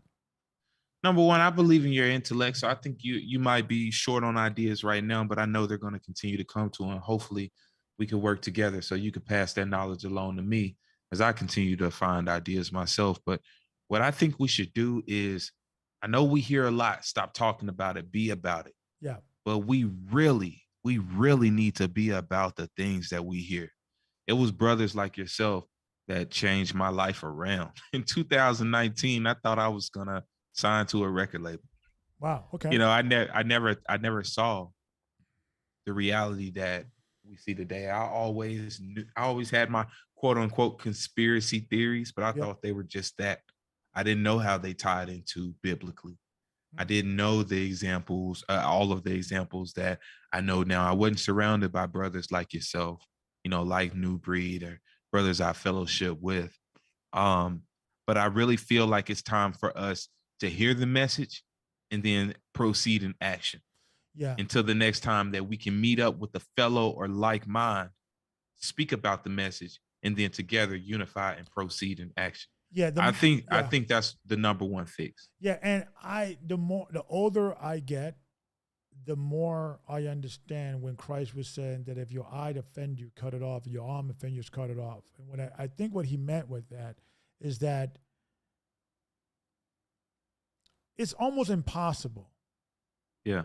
It's not impossible, but it's almost impossible for us to try to live what a Hebrew lifestyle, which is an ancient culture in a modern pagan society. And I think I'm in the mindset right now of we have to start separating ourselves, like literally. And I think the way to do it, I agree with you. You know, I think the way to do it is getting out of America or getting out of these major cities, these major influence. I think you have to plug it out, plug your, literally, not literally, but figuratively, when it comes to temptation. It's hard. It's hard for you to say, I want to be a Hebrew man, keep the culture, but then you go into work and you're, seeing so much, paganism, and you start feeling like, if I'm the extremist, if I'm the crazy one, you understand what I'm saying? And sometimes when you are alone, and there's no brother to verify, like, nah, you're not crazy. That's the Holy Spirit. We have to get out of here. You get what I'm saying? That's why I do. I connect with brothers like you and New Breed and others, because we get it. We're like loners, but at the same time, we got each other. We have to connect. And I think it's going back to the wolf pack concept that I was mentioning. Every man should have a wolf pack, a small group of men that you can relate. That when thing hits the fan, you can call your boy. You keep each other in check. Exactly. And I think society has gotten to the point to where men almost feel uncomfortable with one another when we start to keep each other in check. Right. I think that's dangerous when you can't keep your brother in line. Yeah, you got to keep. Yeah, you know, I've been in scenarios that I've got into fights with friends of mine because they wanted to get into a car and they were drunk, and I know they would have got into that car, they would have killed somebody or killed themselves. I had to tackle him down and wrestle the key away from him. Like, nah, you're not. You have to go through me. Not driving. And that's what we have to bring, that brotherly love, because the most dangerous society is when heterosexual men, no disrespect to homosexual brothers right now, but heterosexual men stand up and just simply say, no, we ain't gonna do that. And we keep each other. That is a power. I think we had that power too. Yeah. And we have to come back to that. We have to come back. We have to have a bottom line that we're not gonna cross in our community. I think when it comes down to it, some of us can't just up and leave the inner cities, right? Yeah. At least some of us feel that way. Yeah. Like, hey, I can't up and leave the city. But I think where we are, we need to unify. Yes. I think where we are, we need to unify. I think it's very simple when you can take a church, for example, a church that's observing the Sabbath, keeping the Most High's commandment, regardless of perfection, right? Yeah. That's what they're trying to do. That church is dispersed throughout the community once service is over. Yeah. But now they're able to keep the same morals and ethics in the workplace, in the school system, in the community, in the grocery stores, in the banking. I think we really need to unify and create a standard within the community. Yeah. I think if you can do that from New York, I can do that from Texas. We can find brothers throughout the US. I think we can create that standard and that unification with one another. Yeah. The only problem I have with churches, and I've been, pretty transparent about this, is that I believe, Christ, and this is something I'm going to be doing a lesson on this, or a conversation on this, or what I think has been revealed to me, that when Peter was asking Christ about who should be greatest among the apostles, right? Mm-hmm. Who's in charge, who's so forth, so on. I believe when Christ says that the Gentiles execute lordship over one another, but it will not be so among you. Let him who is the greatest serve, right? I'm paraphrasing. Yeah. And when you go into the scripture, it says that that we stand on the doctrine of the apostles, the 12 pillars. I believe what Christ was trying to tell us is that going forward, no church is supposed to be run by one person. Yeah. Because that's what the Pope was trying to do. That's what the Catholic Church did. The Pope is the vicar of Christ. And look how far a church could end up becoming when you have one leader. Yeah. And I'm going to give you a good example. The church I was involved with before GOCC, they had 7 elders. Once the 7 elders got removed, and I'm not saying the 7 elders were perfect, but when you have 7 men, they have to vote or they have to meet before they are equally, come together, and they have to decide and vote on decisions. That is the best mechanism to protect the church from corruption. Yeah. And corruption doesn't come from a place, they're evil, they're stealing money, they're sleeping with the women. Corruption could just simply be ego. Because let me tell you something. I experienced that, being called an elder. I was almost like a low-level celebrity. I can see that. And I was able to objectively say, you know what? I got to check this, man. This is not healthy for me, because I stopped believing my own hype. And it's not. I'm glad you were able to recognize that. Yeah. We're not perfect. I mean, I know it said in the chat that entertaining brothers that are struggling instead of correcting. We'll always be in a place of needing correction. Yeah. We'll always be in a place of needing to sharpen ourselves. Yeah. I like firearms, right? I like Yeah. self-defense. Yeah. I'm also a certified self-defense instructor. Tuning firearms are very important to make sure that it's effective. Absolutely. You have to set your sights. You can't just buy some $400 sights and put it on there Yeah. because you think it's straight out the factory and ready. Yeah. If it hits the ground, we need to tune it in to make sure that that red dot is on. You know what I mean? Yeah. So we're always going to need to work on ourselves until Christ comes back. But I really think the standard, no matter where we are, when we are dealing with the financial system, when we are dealing with the judicial system, work ethics, things like holding, we were talking about pedophilia, things like holding pedophiles accountable. We really need to have a standard. And the one man managing an organization, I don't think that's healthy for that individual or the people he's trying to impact. Yeah. So I definitely agree with you on that. And I think regardless of age, it's gonna be a young man sooner or later, 15 to 18 years old, that's changing the world out there through his example. Yeah. And hopefully he can listen to us, right? Yeah. Hopefully we can help him set that example that's earth-shattering. Yeah, because when you look at when I was with the previous church I was with in West in the 90s, they had the 7 elders. But once those 7 elders got dismantled, and you had the guy Tatadakia, what happened? He claimed to be the Holy Spirit incarnate. Right? He came to be. That's dangerous, right? And that's the extreme of it, right? But we don't have to go extreme. If people start believing that God has called me to lead this church, that psychologically would mess with your brain if you start believing that. And when you start seeing the fruit of the labor being, fruitful, you could say, well, maybe I am God chosen people to lead, so for so on, right? Yeah. And I had to get out of that. I had to, because I could see this whole elder stuff. It could get to your head, and of course, I introduced I was speaking to Elder Ricard before, I left the church. Like I wanted a committee, we were going back and forth, but I decided, you know what, he doesn't really want to do it. Even if he wants to, he's doing it for me. I said, you know what, let me just take a break and get out and decompose and just look at it from the outside. That's respectable, right? Yeah, and he's a good brother. He's not a corrupt man. I don't think there's nothing. That's not but it's.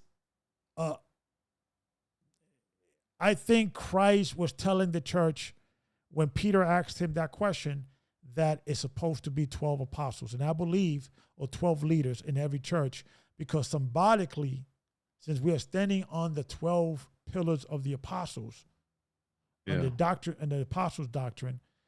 It's like, and Christ established that seat, because this is a different, also a misclaimer. Peter was not the head of the church. I can prove that. He was not the head of the church. It was the 12 apostles, because even Paul had to correct Peter. And people misunderstand when Christ says that,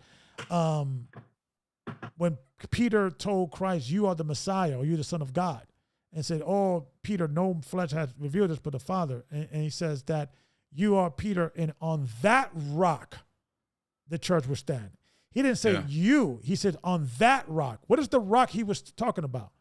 That Christ is the Son of God. So I'm going to probably do a lesson on that, because people misunderstand that. And what happened is that whole pope, because the Catholic Church that says that Peter was the first pope, that's a lie. Yeah. They started that rumor. That's dangerous, right there. Or that scenario, because when you look at the history, Peter didn't die in Rome. The evidence, there's no evidence, there's rumors and there's conflicted stories where he died, but I believe those conflicted stories started with the Roman Catholic Church, because they wanted to kind of create this one man vicar of Christ pope mentality. And because we Americans are a product of the European Protestant point of view, or things of that nature, we feel that concept is correct. One man is called by God. I'm bishop so-and-so. I'm the pastor. God has called me to lead this church. And I think we have missed the teachings of Christ when he told Peter, it's not going to be so with you. And I think it's supposed to be 12 men. I think there's something spiritual about that number 12, the 12 tribes of Israel, 12 apostles, 12 months in a year, and to keep those 12 men in balance. Because if you and I, with another 10 brothers, have to vote on every single thing that we have to do with our lives, what's going to happen? I may have a great idea, right? Mm-hmm. And I present it to my other 11 brothers. Mm-hmm. But one of those brothers would look at a crack of my armor that I didn't notice. And I thought my idea was great. Yeah. But that one brother within the 12 said, nah, Gababa, what about this? What about this? Oh, I didn't see it that way. So I think every man should have a committee in his life. This the lone Once wolf, you have that committee, I know it's going to be a lot of older men, right? But I really feel like you're gonna be seasoned men, seasoned men, right? Yeah. And most of the times those men are older, right? But I also believe we should have some young people there because there's sometimes like yourself, you could see the world with different generation. I'm generation X, right? Generation X, right? Your generation's I'm a millennial, so isn't it right? the Y? The Y, right? I think. And sometimes we do need people from different walks of life. Like I remember, I just don't want us to be vulnerable because we're outdated. You see what I'm saying? Explain.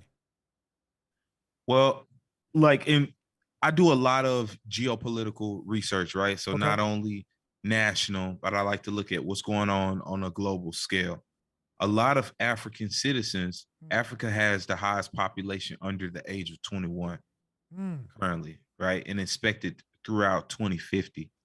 So when we look at that, a lot with a lot of citizens being under the age of 21, they feel like their leadership of their country really isn't listening to the average the average citizen situation and plight. Yeah. Okay. So if we're going to have leadership within the church, I could care less if all 12 men were 100 plus. Yeah. But I still think that those older men should not think that they're dealing with their generation in modern times. Exactly. Right. I think that would leave us vulnerable and susceptible to attack. I struggle from that. Yeah. Because I forget I'm not my daughter's age. She's a different generation. Yeah. And sometimes she just sees the world's different. However, though, there is value in experience. It is value in experience. Because there's nothing new under 100%. the sun. There's nothing new. Yeah, we got new cell phones, new car, faster planes, and all that. But one thing that doesn't change is human nature. Agreed. And the same issues, the lust, the temptations, the struggles, that every man goes through when we were kids and we were in our 20s and our 30s. Every man went through. And from the time of Adam. I like what M.G.W just said, that having one leader creates idolatry. That's true. It does that. And that's why, remember, even God warned the Israelite when they wanted a king like the other nations. He said, you sure you want a king? Yeah. Because now you have to, that king, he's going to tell you what to do. You have to worship him. You have to, take care of that king, make him look good, make sure he's protected, and you want that. So I think there is a conversation about, are we running churches wrong? Are we missing that? Is every church has to say, you know what, if it's one leader, right, in the church without a committee, we're going against the teachings of Christ, and it's only a matter of time until that leader's ego or idolatry or us worshiping him as an idol starts to manifest. Because let me tell you something. When I was in the church, and I'm a hands-on kind of guy. Me too. And in the beginning, when I was part of the church, and I was starting to the church was getting started, I didn't trust anybody because you got to earn trust with me. So I just do everything. And Yeah. eventually I began to trust, and it been a scenario. And then it became a thing that when I used to sweep, or I was like, no, let me do that. Let me do this. Let me do that. Right. And I deliberately be like, no, I got to sweep, because if I stop sweeping, I Yeah. lose my humanity. Yeah. I start getting full of myself, because it is addictive. That's why I understand why people from Hollywood get all messed up in their head, In the because head. Yeah. it's not a healthy place to be in, man. It drives you crazy. I can see that. Yeah. I can see that. Yeah. You got it. It takes a strong character, a humble character, to stay humble in that situation. And that's why my heart goes out to, leaders like Nathaniel, Elder Ricard Shiar. They're dealing with all that pressure. It's all on them. And I think that's a missing component. I think that the church. It's a lot of pressure in a really crazy society, isn't it? Yeah. Yeah. Because I mean, we try to be pillars of light surrounded by a world full of darkness. Right. So yeah. I can see how once people come to us for that shelter, for that wisdom, how that could go to our head. I want my channel to grow. I want the movement to grow. I want things like that. But even I sit back and question myself, like, how am I going to handle this? Yeah. How am I going to love my wife when women are throwing themselves at me? I've never been faced with that before. How am I going to, handle a comment I don't like when I too worry about my anger from time to time? Yeah. We have to be vulnerable with ourselves. We have to be close to brothers. And, me as a man, as a heterosexual male, I have 3 biological children and a bonus son that I father. Even myself, at times, I have to sit back and say, I need my brothers around me. I need that brotherly love around me. Yeah. And I've lived in Memphis, Tennessee, Nashville, Atlanta, Dallas. I've moved around a lot, and I'm looking for like minds, looking for brothers, men that I can trust, and it's hard to find. So you're walking alone for a while. Yeah. Until you can find somebody that you can respect and listen to. And now it's like, should I trust this guy? Oh man, I don't want nothing to happen to this brother. Yeah. Let me protect him. Let me advise him. Let me look after him. My wife cooked. I got an extra plate. I was gonna take it to work, but let me make sure my brother had a hot meal tonight. Yeah. It's hard to cultivate relationships like that. Yeah, it really hard. is. It is hard. Yeah, it is hard. And to be honest and fair, church does play a pivotal role in building that brotherhood. Mhm. I mean, you can't deny the impressive display when Israel United in Christ, surrounded the Brooklyn, Nets stadium. I got chills. I got chills when they did that. I was like, yo, I gotta respect that. I have to Yeah. respect that. I have to respect that. And those brothers are united, and they're. I gotta respect that. And Have you seen the NFAC, NFIC, in fact, remember that movement, the arm movement? I haven't, no. So fill me in. I think it's called INFAC. It was an armed black militia movement. Let me see if I can find I it. think they yes, they're like a gun club for black men, and they kind of and they had their leader go to jail. Yeah. Yep. Yes. So what happened with that brother? What I know he pointed, okay, so he pointed his sights to get a better look at what appeared to be an officer on top of a building. Got you. And he didn't see it.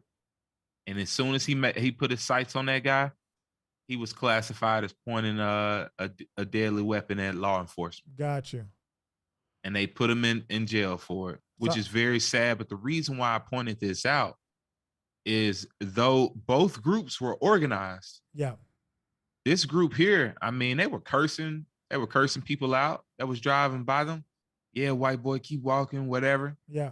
They were saying everything that they had to say.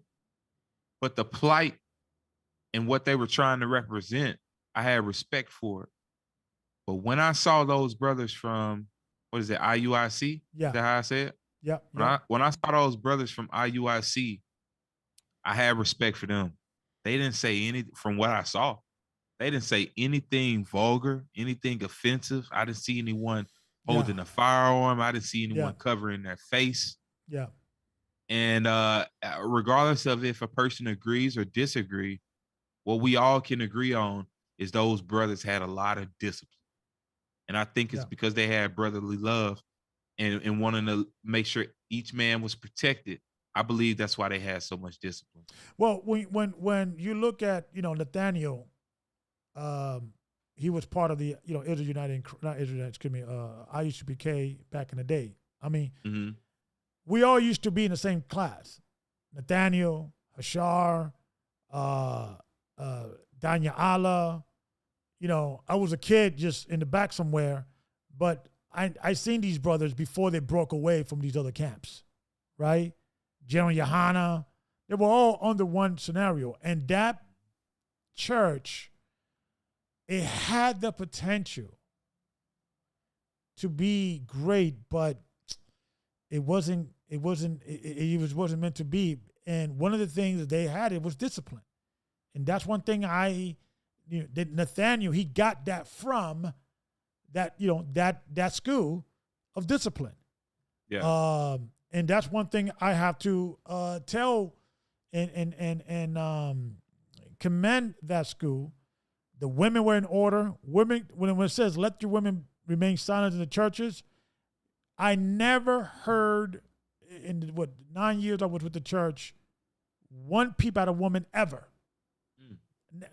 Never. They were quiet. Now, some people say maybe oppressive and yada, yada, yada, but it was order. And I got to commend that. But the question is that type of living or that type of approach, do we have to go back to that? Is that outdated? You understand? I don't know the answer necessarily. I believe we have to go back to that militant. That works well for me. And at least from a male perspective, I think, we have to keep the wives at home and protect them and things of that nature. But I think men have to always be part of a movement. Whatever is that movement you feel is dear to you, I think you have to find your wolf pack. I think we naturally have a calling inside of us to unify as men. Yeah. For a greater cause. For a greater cause. And that's what they're trying to stop. And I think they're keeping us distracted with movies and video games and women and entertainment because we want to unify. We want to unify. And I think it's going to happen. I think more is happening because right now churches are important, but one problem that I have with churches is that every church believes that they are the home of the truth. And it blocks us to engage with other brothers. They may have a different name they may call, or a different doctrine, or different calendar, or different perspective to the Torah. Yeah. I think that hurts Black and Latino men because we're too passionate about our religion that it hurts us and hurts us. Very loyal. Yeah, very loyal. Yeah.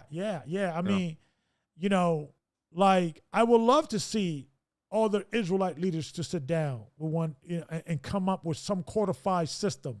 That'd be a beautiful sight, wouldn't it? It would be. Yeah. And I was against that years ago. I was buying the Kool-Aid. I was like, no, brother, it's going to be one church, one order. Even with GOCC, I was in that mindset. And I had to say, you know what? This is not working. It's keeping us separate. Yeah. And I am convinced that there are going to be we got a caller. We get a caller. And call from Trent. To accept, press 1. To send a voicemail, press 2. Hey, brother Trent, shalom, peace. Welcome to the show. I'm still trying to connect the audio. So, Brother Rose, you'll be able to hear him, but he will not be able to hear you. But Trent, that's okay. I can see on both sides. Okay. So the way he can hear me, but I can't hear him. Right? Exactly. Could you hear him, brother? Okay. I can hear him. Yeah. Okay. So he could hear you. So, Brother Trent, what you got to add to this conversation? Man, I just think it's a lovely thing. Ultimately, I think it's very very poignant for us men today. I mean, it's really like, yeah, I'll say this, you know, a lot of us as men, and I'll be honest, I'm 43 years of age, and I feel like I'm just now kind of coming to understand what manhood is. You know what I mean? And I think that's something that is really difficult for us as men to really admit that. And what I love what's going on is, you know, the admission of things and us coming into ourselves. But here's the thing, though, that I think everyone needs to identify with as well in every culture, you know, especially like the Israelite culture. It's kind of like any nuance that you come into when you have some new information in something, right? Unfortunately, once someone gains knowledge, insight, I won't even say wisdom yet, because that comes with poise and being seasoned. But when you just have knowledge of something, what ends up happening is you're utilizing the knowledge almost as like a sword or a knife, and you're just cutting at people because you know something that's new, right? Yeah, and Trey, this is what I'm gonna do. I'm gonna call you on the phone on the line. I'm gonna connect you so that we could hear all of us hear each other. I know you try to call me on the phone. That's what's up. So you want to hang up and call again, or you want me to call you? Whatever works best for you. Okay, so hang up from here, and then I'm gonna call you on the phone. Okay. Outstanding. All right. And then so let me try this.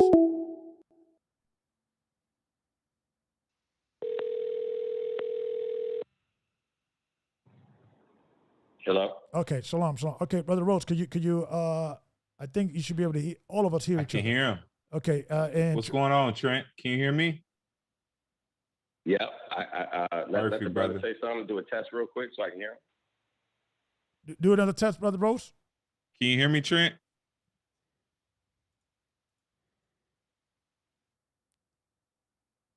I'm here, Trent. Can you hear me? I don't think he can hear me. Yeah. I think what happened, I have to connect the Zoom. Yeah, I gotta connect the Zoom to the phone. I forgot. So we're back in the same situation. But go ahead, Trent. You were saying. It's okay. Yeah, it's okay. Yeah, because I mean I have my other deal, you know, so it's no problem. But yeah, you know, I mean, I'll let you guys keep going. But I mean, I'll say ultimately just that a lot of people just. It's a beautiful thing that men are finally being able to like be men, and we're able to be comfortable within our own skin and not have to say like no homo behind when we say something beautiful to one another, because we might be exercising our more feminine traits, if you will, without it being a degradation of who we are as men. So it's man, I'm like there's an explosion. Like I hug my brothers more. I tell them I love them more before I get off the phone. It's all sorts of things. So I mean, just ultimately, it's just a very beautiful time that I really feel that's going on. I'm very excited about it. But also, with that being said, I'm also somewhat incredulous about what this movement can also mean, because when spectrums tend to shift, sometimes you might shift. So you might have been so far on the left or right side of the spectrum that when things do shift, because we are creatures of habit, that we might shift so far to one end of the spectrum because it's something that we were needing for so long, that we might find ourselves right back at square one and be confused with this nuance of information that we're dealing with, and it can come out and maybe possibly be hurtful. And I think, and that's what's very scary right now. And I'm going to end this. I'll end with my comment. I won't jump off, but I'll end my comment in about 15 seconds.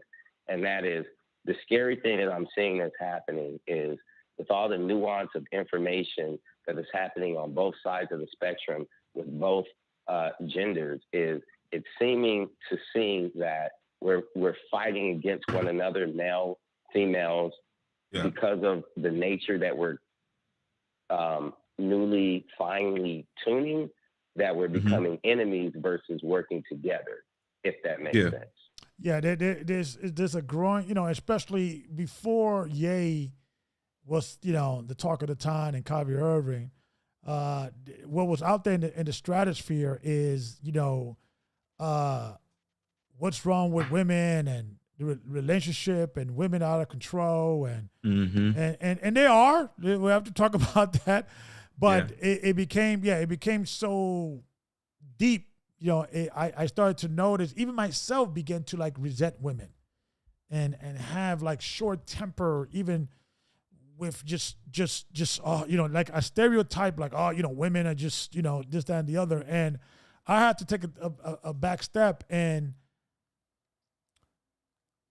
I had to be comfortable with the women nature. Yeah. In the same way women have to be comfortable with men nature. I think we have to be comfortable with our nature and stop demonize each other. And things like that. Very well said. You understand? Very It's like, well said. And it's like, yes, it women need to understand that certain things are hard for men, right? And certain things are hard for women. You know, if a man loses his job, it's not because, you know, and the woman's upset, is and all that, or you're financially undisciplined, and the woman is always arguing about it. It's not that she's a gold digger. Women are hardwired to get attached to a man and put her faith in a man's, you know, her faith in a man. And if the man is unstable, she's gonna get out of whack. It's not like she's just simply wicked and evil. You understand what I'm saying? It's just she's hardwired to panic. Yeah. You understand what I'm saying? And on the other hand, absolutely, women have to understand that if we're gonna live in a monogamous scenario, that's not a man's natural way of being. So it comes with some downfalls, doesn't it? Yeah, it comes with some downfall. And I'm not, you know, for women or I'm a Christian. So if you're gonna have another woman in your life, she has to be your wife. But you know, sometimes women to understand, okay, if you catch a man flirting or cheating on you, it's not the end of the world, because monogamy is not his natural state of being. For him to even try for you, that means he loves you. Exactly. So after 15, 20 years of marriage, if you catch him with another woman or what have you, learn to understand that it's not the end of the world. It's not that he didn't love you. You know, 15 years is a good run in a monogamous relationship. And I'm not condoning, you know, guys doing it, but what I'm saying is that I'm tired of not just being honest with our nature. Yeah. And forgiving each other. Because when it's in the dark, it leaves us up. It leaves us vulnerable.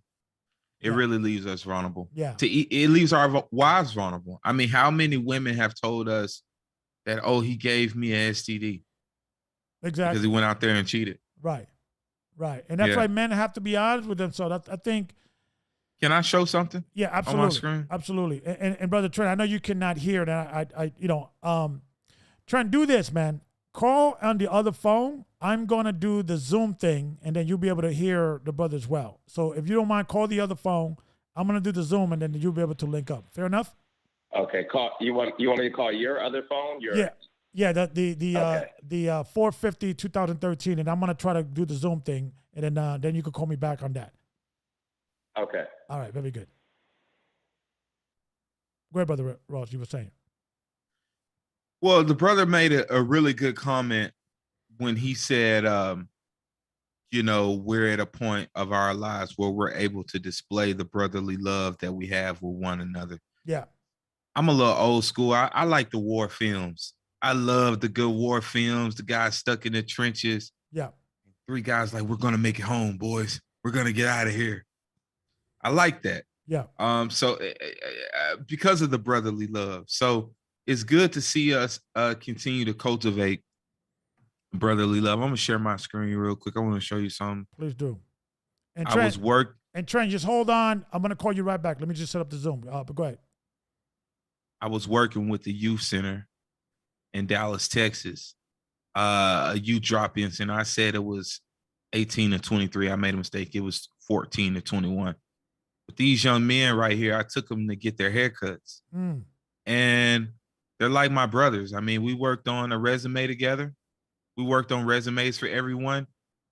You know, I'm in Dallas, Texas. It was expensive. It was $50 a pop. Wow. But I took these guys to get their haircut because it felt good and they went on job interviews. This boy right here, wow. as you can see, he's from another nation than us. But his name's Buddy. Buddy grew up without his mom and his dad. And Buddy wants to be a welder. Buddy wants to build boats.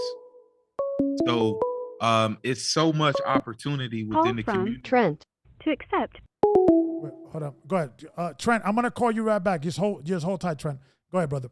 I was just gonna say it's so much opportunity in the community where we can do more for our neighbors. And more for our brothers. Our brothers need us. Yeah. Our brothers really do need us. Yeah, yeah.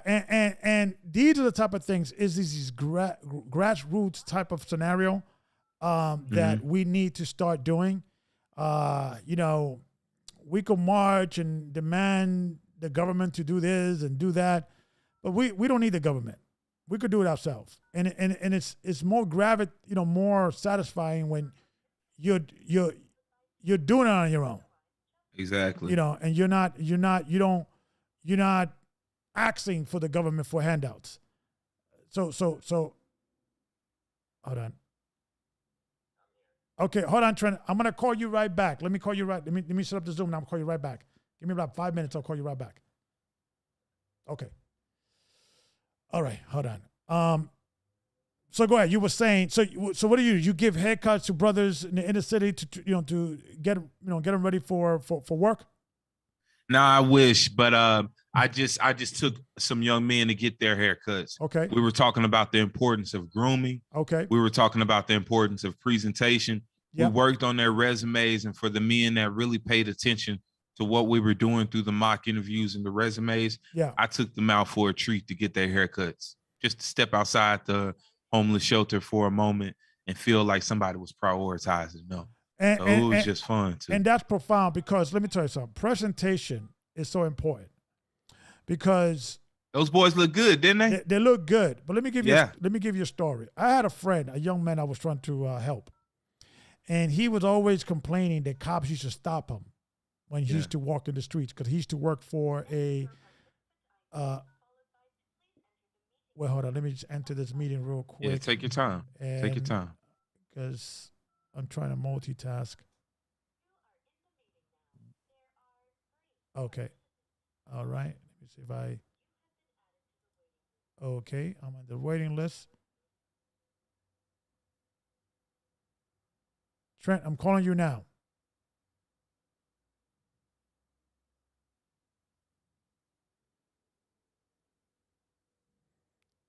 Hello. Okay, you're back on. Okay. Wait. All right, we're good now. Hey, Trent, how you doing? Oh, hey, what's going on, brother?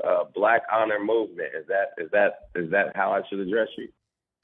Well, you can call me Darby, or whatever works for you, my friend. Darby. My name's Darby, but I'm with the Black Honor Movement. Darby. That's right. All right, Darby. Yes, sir, my brother. I appreciate it, family. Well, go on rocking how you rocking, man. I heard a little bit, and it sounds like you're helping groom the young brothers. You know what I mean? So I'm gonna listen in and rock out with it. Yeah, well, we were just talking about presentation. Yeah, presentation. Yeah, because like I was mentioning that there was a young man I was mentoring, and he used to get stopped by the cops. He used to work for I think Target, but he had the night shift. And then he used to always get stopped by the cops. I said, okay, young man, what do you wear? Well, how do you dress? Well, I just come from work. I got my bag. I like a hoodie. I got my hoodie. Yeah. Right. And I like to just listen to my music and just go home. I was like, okay, do me a favor. Change your wardrobe. I gave them some wardrobe, how to change and things of that nature. And then in the beginning, he was like, well, I got to dress like this. I'm comfortable this way. I hate you. But I just try this for as an experiment. Right? Some khakis, some shirt, button-down shirt, put your shirt inside your pants, a nice jacket, maybe a tie here and there. Start dressing like that, and walk the same neighborhood, walk the same street, the same time, and see if you get stopped. So he called me 3 weeks later, right? And he was like, "Hey man, Gabar, you're right, man. It's like they leave me alone." And I'm not saying that a black man should not be walking around with a hoodie and yada yada yada, but I was just wanting to prove a point that you are behind enemy lines. Exactly. And unfortunately, the profile, the black kid, Hispanic kid with the hood at night, who is this kid? That's all these cops need to stop you. Exactly. And unfortunately, this is the reality today. So I said, it's your choice. I said, brother, it's your choice. You could go back to wearing the hood, and I'm not going to judge you because it is your right as a man, free man, to walk around whatever clothing you want to walk on and not being harassed. Mm-hmm. But you're beyond enemy lines. So presentation. I like how you put that, beyond enemy lines. Yeah, that's what. Yeah, and the black young youth. Well, I mean, doesn't that go with everybody? Like, so let's be honest, right? Let's be honest. Even Christ said, to not be respecters of persons. Why was that said?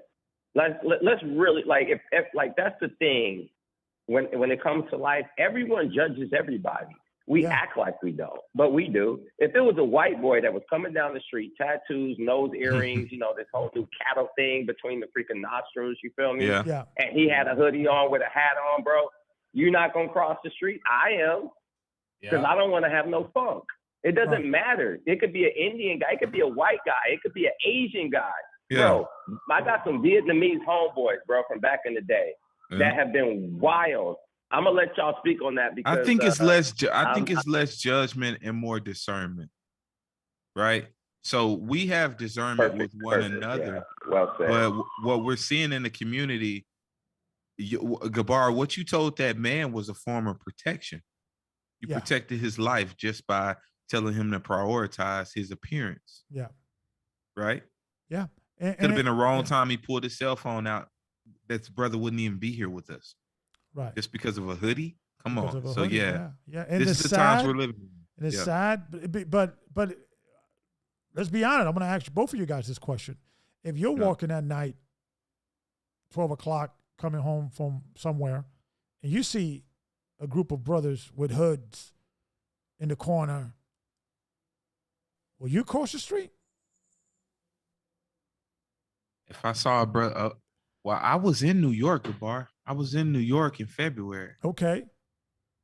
And I mean, I'm from Memphis, Tennessee, so I'm from a rough place in America, but I have respect for those men. So I didn't cross the street, but I definitely paid attention. You paid attention, though, right? Yeah. I mean, to be honest with me, this is my ego. Yeah, my ego would not let me cross the street, and that's me neither. That's I'm being honest. Yeah. Because I've been in a situation that I did not cross the street, and there were some words being said, and it could have ended up.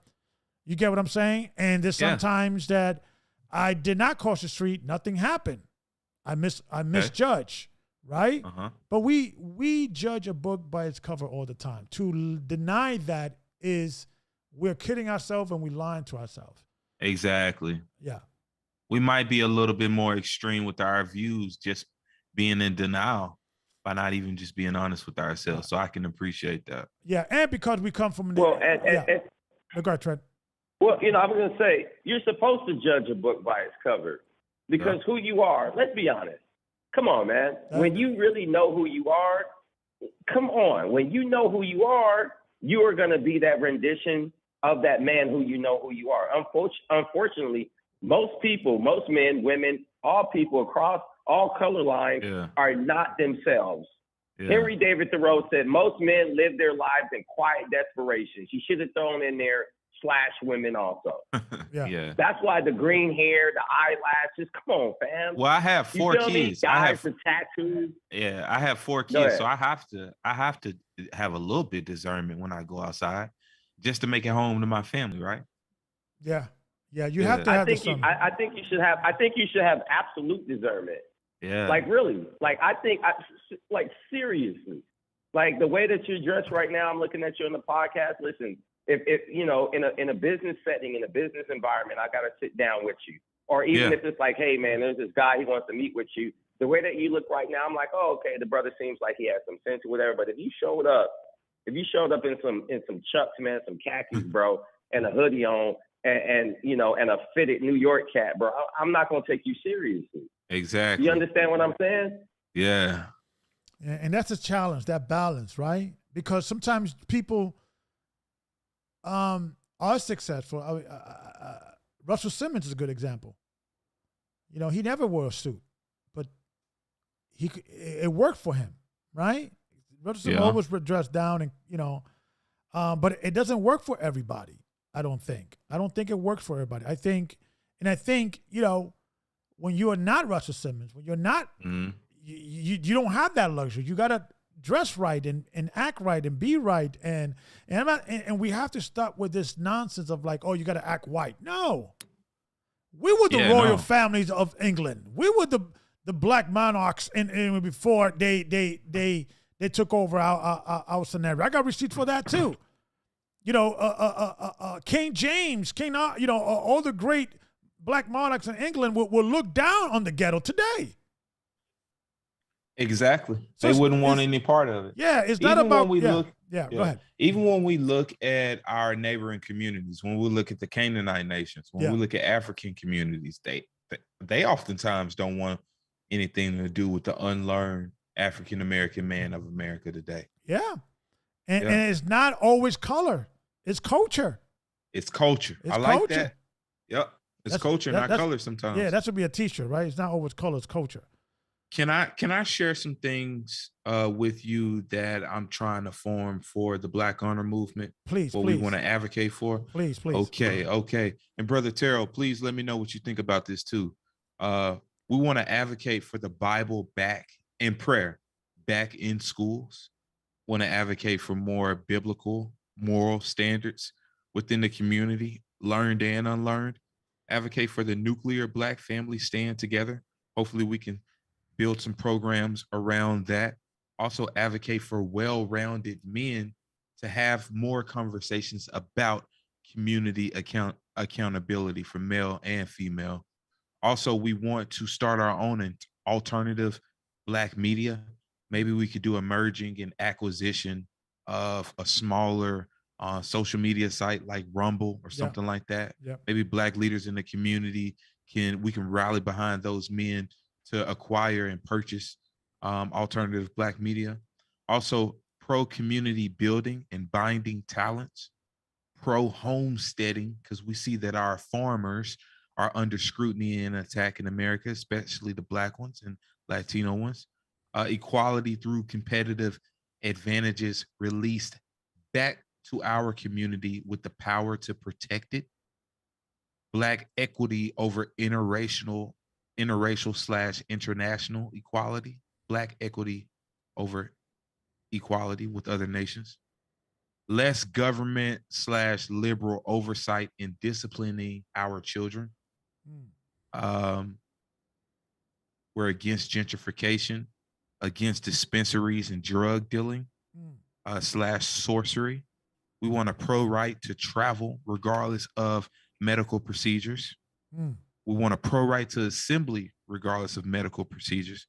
Freedom of speech and right to bear arms. That's what I'm working on putting together. And I tell you, Gabar, all praises to the Most High. I was just asked to do the Martin Luther King Festival parade in Dallas, Texas next month. It's going to be 10,000 people there.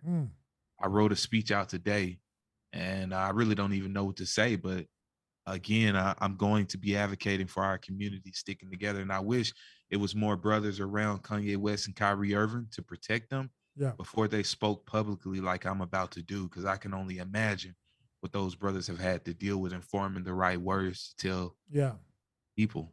Yeah, the Black community, we need our own version of handlers. Exactly. Righteous handlers that you check up on your, hey, yay, that's not a good look. Hey, 50 Cent, that's not a good look. Hey, but these guys, And I think handlers has got a bad word. Maybe, yeah, bad that's a bad word. You know, maybe. Not a bad word, but I think it's got a bad association with it. Yeah. People think that's a bad thing, and it's not. Yeah, it's not. You need people to check you. You need people around you to check you. You don't have that, could destroy you. You know, your ego, and especially every time you go work out, every single time you walk out of your your house, somebody wants an autograph. Someone wants a picture. Somebody's screaming, "Oh my God, I can't believe it's you!" Asking you what you thought about something. Yeah, and that's not healthy. You need somebody to just say, "Listen, brother, stop your crap. You ain't that special. You know, take advantage of this time right now in your history in your life, but it ain't gonna be here forever. Save your money, do the right thing. And it's hard. It's hard when you are being told you're the greatest, you're the best, you broke records. Yeah, it's hard, and people stroking your ego just to get a conversation out of you. Yeah, everybody around you is a yes man. We gotta pray for brothers like Ye, man. We gotta pray because I every time I see an interview, I worried.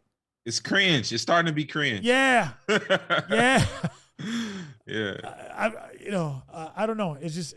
Well, I'll say I think the reason why it becomes cringe is because me coming from that industry, and I'll be honest with you. I'm kind of like in the middle. What I mean by I'm in the middle, I'm speaking to you, brother. Like, man, you. I think like you're the epitome of what every Black woman, especially, should really aspire to try to achieve, to gain or garner the attention of a brother like you.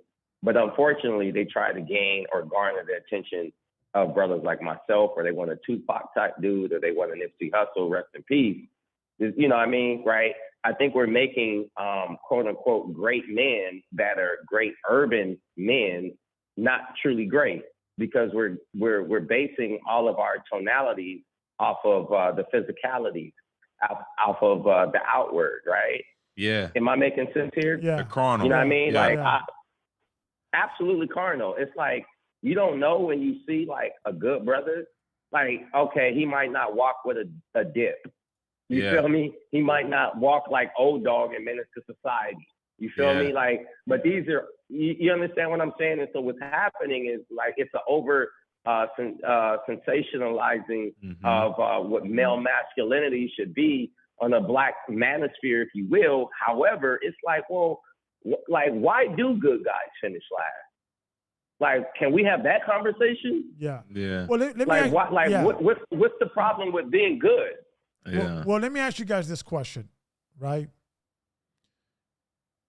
You hear that word propaganda, and it usually is associated with not good. You hear Hitler, he had a propaganda minister who used to deal with propaganda and promote certain things.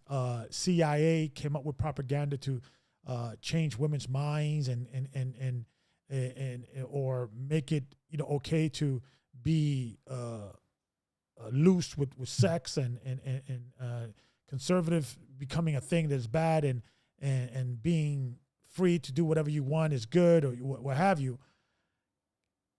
Is it time for us to start creating our own propaganda machine for righteousness? Can we? You understand what I'm saying? Maybe we have to. I think that IUIC. I'm sorry. Maybe we have to create a department within our community and said, let's use propaganda for good. Exactly. Right? How can we make guys like you doing the work out there cool and sexy? You get what I'm saying? And make the gangster look stupid and idiotic and out faction out. We could I think there's a way we could do it if we have the right propaganda team behind us, and we could start pushing making righteous sexy. You get what I'm saying? I think it could be done. I think so too. Yeah. Yeah. And well, I mean, the women love the love films. Yeah. You know what I mean? Those storylines aren't hard to do when you're showing a loving story. Right. It's nothing wrong with showing the drama in the community and how to overcome it from a righteous perspective. Yeah. Yeah, and you said something about propaganda. I saw a few. You know how Instagram allows you to make a post which you can attach a picture to. Yeah. I guess I followed IUIC channel, Yep. and now I'm seeing, you know, that some media have called them a hate group. So now I see videos from them, at least memes and posts from them saying IUIC is a love group, and they have a woman and a man kissing each other. It looks like they just got married. Yeah. So, I mean, when we look at propaganda from a print scale or maybe a movie scale, a media scale, yeah, it's still very powerful to change the message and the narrative. Yeah, and more than ever, average smucks like us can take advantage of this television, YouTube algorithm. Now is the time. And exactly. And this is the reason why I feel that I wanted to be, do this podcast and promote this positivity, because all the negativity, the drug dealers, the gangster, they're out there in social media. They're out there taking advantage. They are. It is when good men do nothing, evil prevails. So we got to get in the fight, man. We got to get in the fight of learning propaganda and how it works, learn how trends start, right? How do dance and trend starts, right? One kid does it, it looks cool. Another kid does it, before you know it becomes a trend. And in social media, we have to learn how to master that, because that is what the enemy is using. It is. Well, I think that's good. What's another word for cool? Can we like another drop word another for word cool? in for cool? Yeah, what's that? I'm viral. old. We could say viral. Viral, cool. Audience, like, what is cool? What makes something cool, right? I think confidence. Oh no, that's a good one, right? I think there. confidence is cool. I think part of the attraction for the bad boys is they're confident, right? Or they come across as confident. They appear strong too. They appear strong. I heard a woman say that, when you come out of a community where the stepdad was looking to touch on you, and the strongest guy that you knew was the guy selling drugs and in the game, and the stepdad wouldn't come around when the gang members were over your mama's house, that's very that happens more than what we know, and why we lose a lot of women, a lot of young gullible women that are only looking for protection. Yeah, man. And not to say the subject, we gotta, as a society, as a planet, we have to start addressing this pedophilia, man. Yeah. There are as many, the black community in America is 12%? The last stats I saw that there are pedophilia, or people that are attracted to young adolescent children. Some stats say 10%, others say 11%, some say even up to 12% of the population. And I think this 12% of the population that's attracted to children. Yes, and they're in hiding, but they did some that even 10%. Just think about it; they're 2% less than black people in America, right? So called. And we see a black person almost now every day, right? It's not a day you unless you live in some rural area, but even now it's hard for some country folks, some white folks to not see a black guy, right? Yeah. That means you're seeing a pedophile walking down the street. You don't know he's a pedophile as much. And I think it goes back to this whole, sacrificing the children to Moloch. And I think we have to start looking at it, because it is a well-run machine.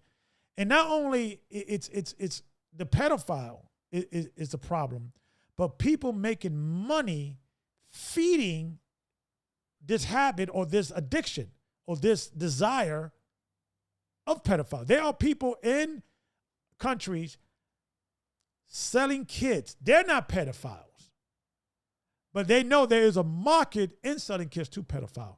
We have to address it, man. We have to talk about it. It is destroying it is like almost like an invisible monster that we're not addressing the community. So please, kids, I mean, parents, mother, fathers, So let me ask you a question. Protect your kids. Let me ask you a question. Go ahead. What's the threshold of pedophilia? So like, I'm just asking, like, so like, what is that? What do you threshold? mean by threshold? So I'm going to enhance on that statement. Okay. So what I mean is, like, in biblical times, right? Mm-hmm. You have men that will be 40, and there will be, he will marry his niece, right? That's, from age 8, they're rearing her, and by the time she's like of flower age, which could be between 12 and 14, marriage will take place, right? Dowry and the whole nine. So what I'm asking, like what is that threshold? Yeah, age-wise. In the Hebrew culture, women usually, after they begin to get their period, the mothers start preparing them for, being a housewife. Now, sometimes that age was 15, sometimes was 16, and sometimes was around that maybe a little younger. But that culture is totally different from what's going on in pedophilia. I won't, in certain states, even in America today, if the parents allow it, certain states, I think you could get married as early as 16. I don't have a problem either way, but I believe that power should always be given to the parent. Matter of fact, I believe that the power should always be given to the parent. Doesn't matter how old the person is, but that's a Hebrew culture. In America, it's probably not practical. But in the Bible, it doesn't matter whether you were 15 or 50. Your parents have to give you away, right? Yeah. And, that's not in day, because what you were talking about, a young girl getting, because my mother was 16 when she was married to my father, and he was 28 years old. And that was normal in DR back then. My mother was 18. My dad was 32. Yeah, it was normal. And usually those marriages usually work out because men takes, some time for them to get to act together. They are able, even financially stable, to take care of family. So I'm promoting that.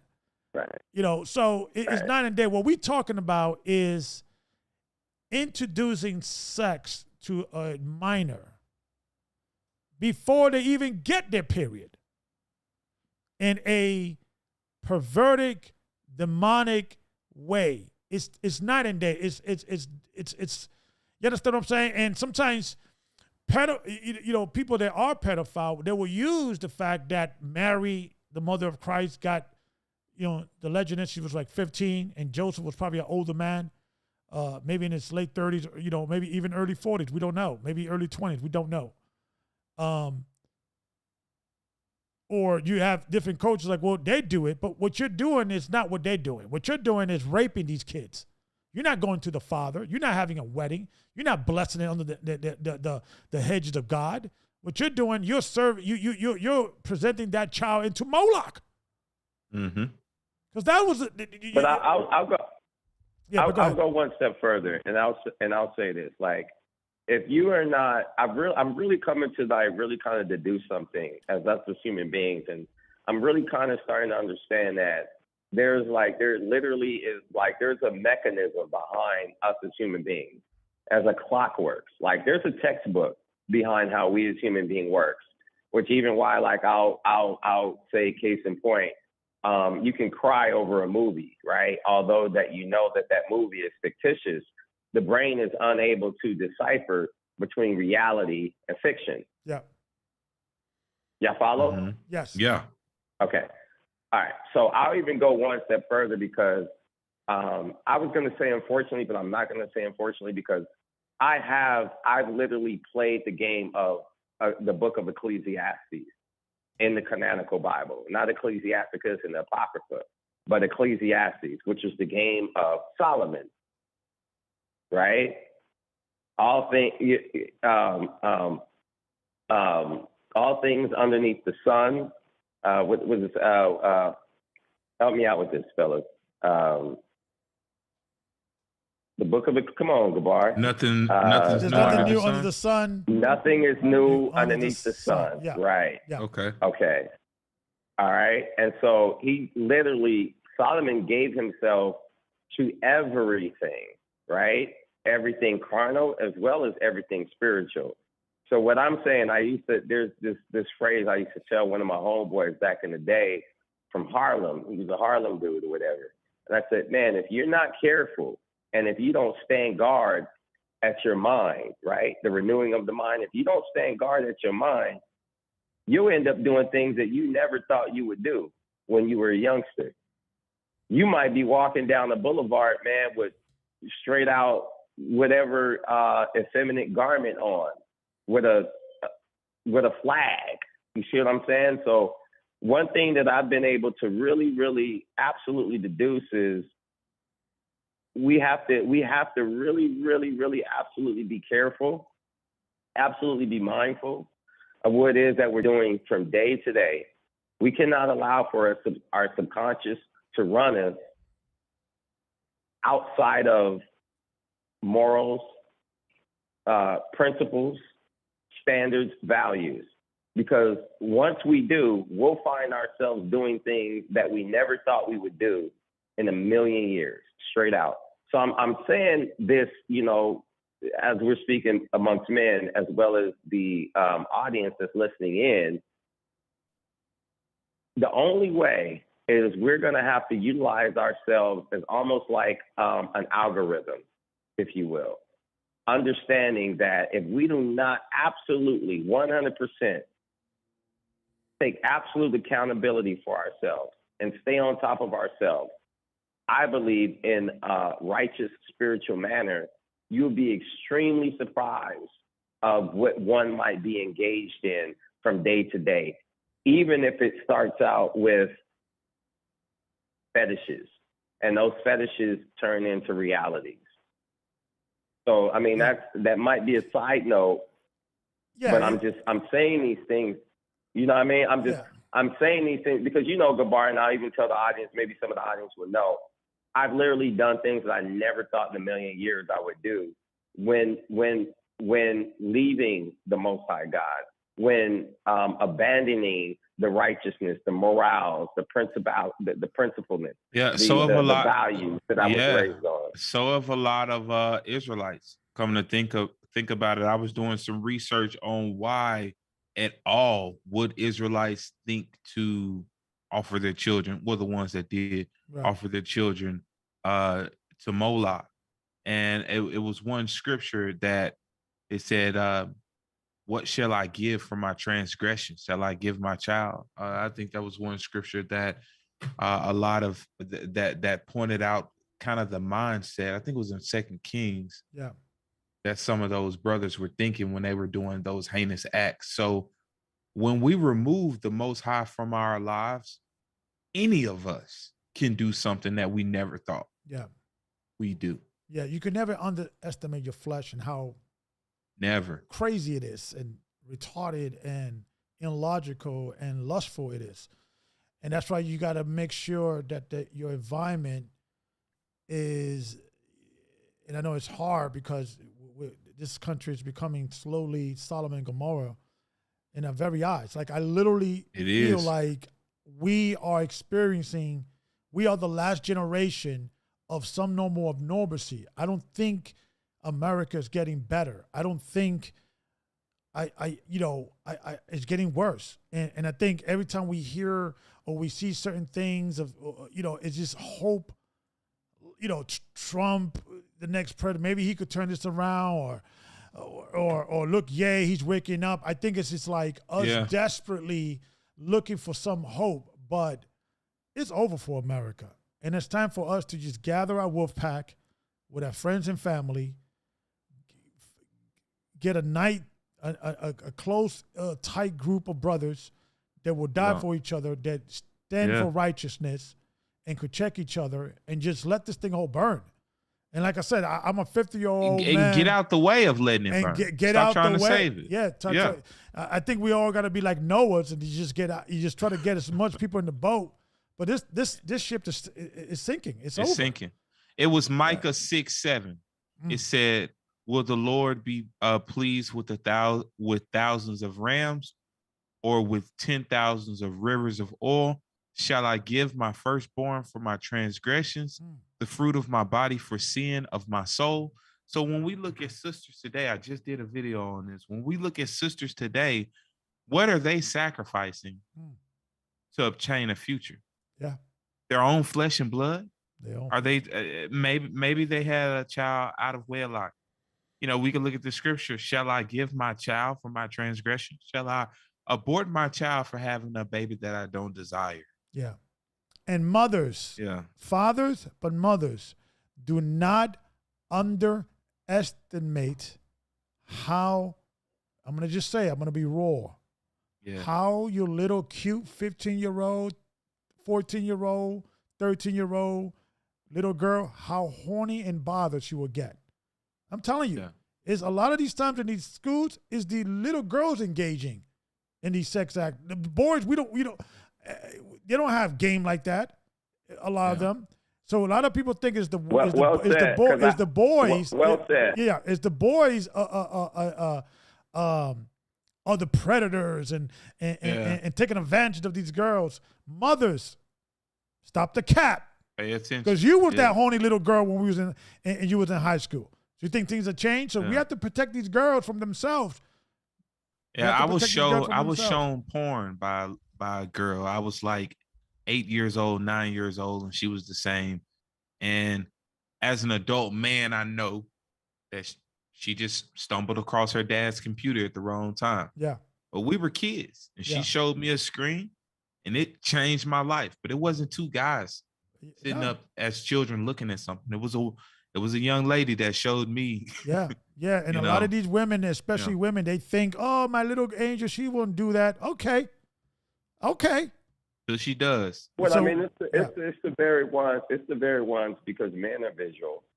You know what I see when I'm out and about? I almost want to go out with blinders on.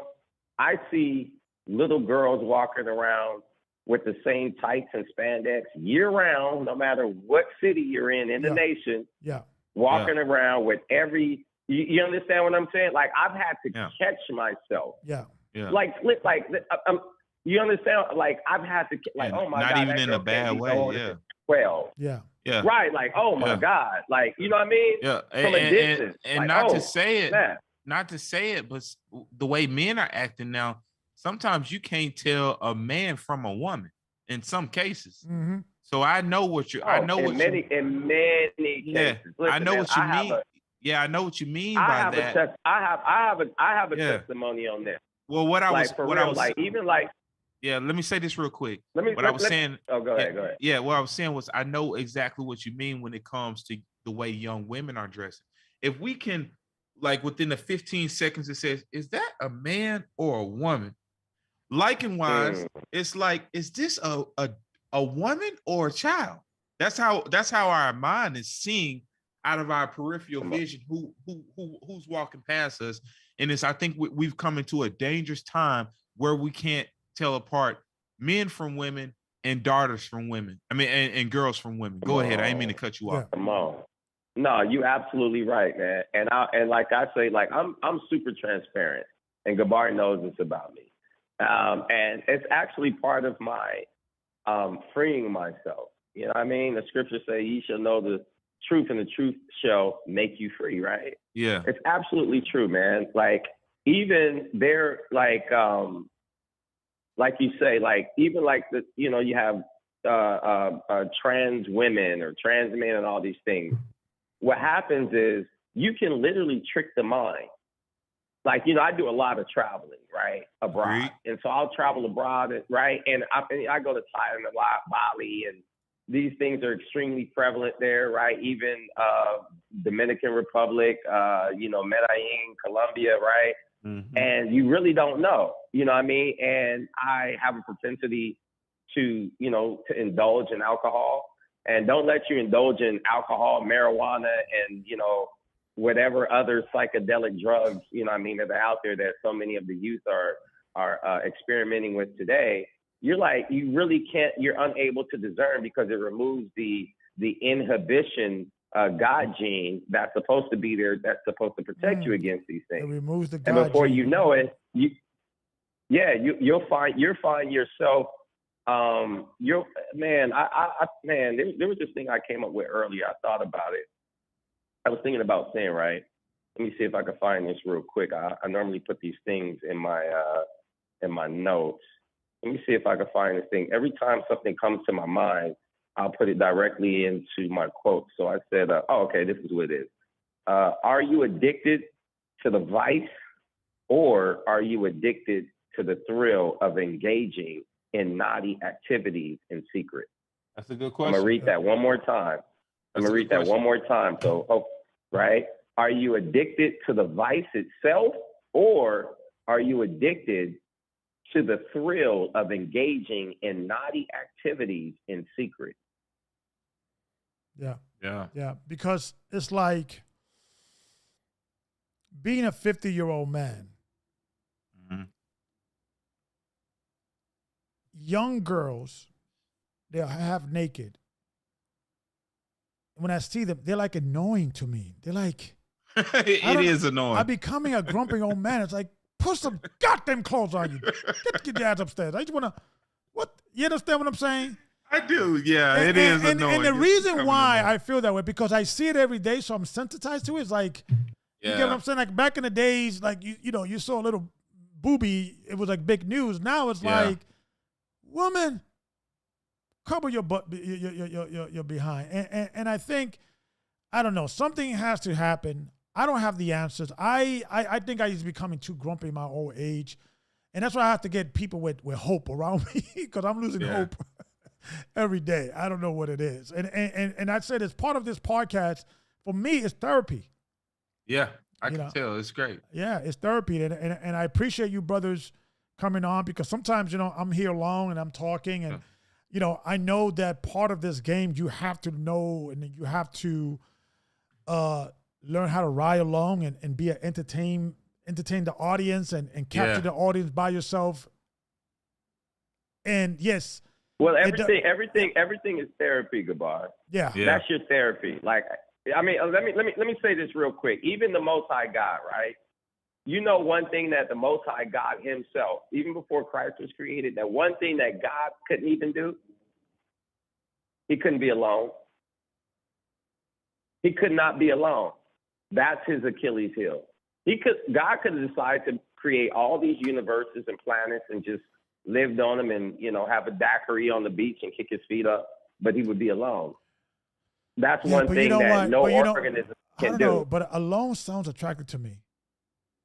I know it's not healthy, and all the science and all the experts say it's not good to be alone, but you better be careful. You be bro. careful when I wish. What I wish for, right? That's true. You better be careful. Yeah. Hey, Gabar. Yes, sir. If you were to leave Earth, you would know that it has its own sound to it. It has its own frequency. Actually, in the International Space Station, they play Earth resonant sounds and tones. So that the astronauts won't be driven insane. So you might want to be left alone. Come on, but I promise, if you were by yourself on a planet, I know, I'll go crazy. You would be going crazy. You would go crazy. Yeah, hey, let me ask you a question before we end the show, Gabar. It was a question about Kanye and Kim. Do you think Kim is purposely trying to drive Kanye crazy? No, I don't think. I think she herself is so far beyond, like, you get what I'm saying? I think she's just going through the motions. And let me get, I got some new private dating chat. Okay, let me take this guy out of here. I think, like, women are weak. And, I think she feels that she's being normal, a modern woman. She doesn't know the damage that she's doing until it's too late. And that's why I believe that, the women is the weaker versa. That's why I'm blaming Ye for all of this. He should never have children with a woman like that. And it's not that she's evil. She's a victim of her own experience as well. Yeah. You understand? But I like how you said that. Yeah. But because it's those children, I know those children that are making eventually. Wait, hold on. Who do you think is more wrong? Kanye or Kim? Because it seems like I've just seen Kim sit by and deal with a bipolar guy for about 6 years, fam, until she actually like pulled the trigger. I'm gonna be honest. I think like Kim still came from like a. So you think she's targeting? But she was trying though. Y'all gonna sit here and tell me like I do think she tried at some point in her marriage. I would say. But try what though? Try what, you know?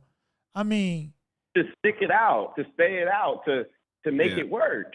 Gabar, I think she did try a little. Right, but I think the broken point was religion. I think he's a struggling soul. I think he believes in God. He accepts Christ as Lord and Savior, but he's in the middle of the belly of the beast, and that's hard. And the problem with Ye is that he's trying to be a Christian man in the middle of Hollywood, hollow wood in the spell, and he got some mental issue. And I'm convinced that the most damaged people in the world are God-fearing people. We are nut jobs. Let me tell you, we are crazy. I have not met crazy people more than I met in the Israelite community, the Christian community. We are damaged, man. Yeah. And I know the scripture said that, you know, God is going to take the humble and the lonely and the foolish of the world to conform the wise. But good Lord, we're foolish. I can see like when God pulled this off, it's gonna be a miracle. It's gonna be biblical. It's gonna be. That's why I'm like, listen, I'm not.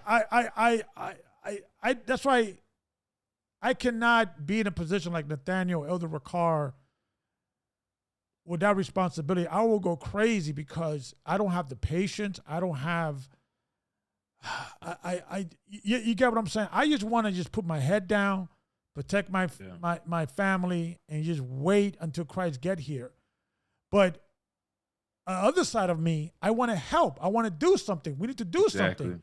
And it's a very frustrating thing. And you guys really give me hope, brothers like yourself, starting this movement. I want to support. I want to be part of something because you're right. It's like I think I am bipolar in a weird kind of way. I think all of us are bipolar. Yeah, we all have something. But you know what, Gabar? Yeah. My movement is your movement and Terrell's movement. I hope we can find some common ground so we can continue to help these young men and you mean me, Trent? Trent, I keep calling him Terrell. I'm sorry, Trent. That's okay. Maybe I'll be able to catch some football like that, brother, one day. Hey, listen, thanks for the correction, man. Gabar and I was just talking about correcting each other. Thank you. Absolutely. Hey, Gabar been calling me Rose and my name Ross the whole time. Right, exactly, right. We'll get it through. Just keep correcting me. We'll get it right. We'll get correct. We'll get it. But let me end this show. But that's the thing. But that's the thing that's ultimately, before you end, if you don't mind, and I really like to say this. Yeah. And this because it's really like big on my heart because this is really what I am. I literally live my truth on my sleeve, man. Like literally, this is not cliche. And all I'm saying is one thing, can I be politically correct? Can I speak with a certain tonality that is, palatable? Absolutely. Absolutely I can, but I'm really starting to see us as human beings. It's like we all have things that's going on within us. We do. We all have things, and absolutely. And I'm gonna be honest with you. You know what I would like? I would like to see a show where people could come out and judge themselves before the Most High God, the Almighty, stands on that throne. You feel me? Mm-hmm. Yeah. And we're judged. Yeah. I would like to see that. I would like for people like, man, you know what? I did this. I did that. I did this. I did this. Whoopie whoop. This, that, and the third. This is what I'm trying to change. Like me personally, I don't want to be a monster no more. I've been a monster. I've been a nice guy. I'll be honest with you. I think we all kind of like started out nice, pure, innocent, because of the causation of being ignorant, right? Yeah. And we wanted people to like us and be endearing, and we want to be accepted and acknowledged, right? And then over a period of time, it's like we start, what always happens is there's someone that might break our heart or whatever. But what's interesting is like we never have that story about the person's heart that we broke. Yeah. We're always looking for someone better, right? So it's like, this chick broke my heart. But what about the 5 females that weren't in your looks department that you didn't rock with? Yeah. Maybe you broke their heart. Yeah. See what I'm saying? Yeah. So all I'm saying is this is literally an ecosystem, a circle of people breaking people's hearts. Why? Because people want what's greater than what their value is presently. Yeah. Let's be honest, man. Yeah, we either victims or I like that. we're either victims or victimizers. You know, I like that. Yeah, that was strong, Gabar. I never heard that. Yeah. But I heard the saying that we either die the hero or live long enough to become the villain. The villain. You know, it's only a matter of time. But guys, listen, it's late. I have to go to the plantation tomorrow. This is great. Me too, man. We got to continue. You know, what we got to do at least like once a month. We have to get like, you know, positive content creators. Yeah. And just have like a round table discussion and just talk about everything. Let's do it. And just men talking, heterosexual men, no disrespect to homosexual brothers, heterosexual men that want to talk and say, hey, man, this is what we're going through. And I think out of that round table discussion will come out great ideas. Yeah. And iron sharpens iron, and I think we have to see more of that. Brothers getting along when they may disagree on certain things. It's okay. Gabar, I'll fly out there from Texas. Maybe we can get out in the community next year together. Yeah. We have to start doing something, man, because it is lonely sometimes doing this thing by yourself, right? You need a team. You need a group. And one thing about the podcast and has opened the door to meet brothers like yourself. You know, we reach out to each other, we begin to talk, and then, you know, you bring in a lot of positivity. So I'm glad I met you. I'm glad I know you. Happy to meet you too. Yeah, man. We need this. We need each other, man, because we can't be a lone wolf. I have to get back in the fight, and maybe, you know, the chapter of me, you know, the church is over now. It's something else. I don't know whether that's something else, but let's figure out it together. So let's do it. So, brother, man, I want to pronounce your name right. Hey, love y'all brothers, man. Love y'all brothers. Well, thank you, brother too, Trent. brother. Thank you, brother. And we're gonna end the show. Thank you, brother Trent, for sharing. Thank you, brother Trent. And so, brother, any last words? When can people find you? If people want to be involved, I know you're doing something going down on Texas. I think you're going to be putting something together. Yeah. I want to support that. Are you going to have the cameras there?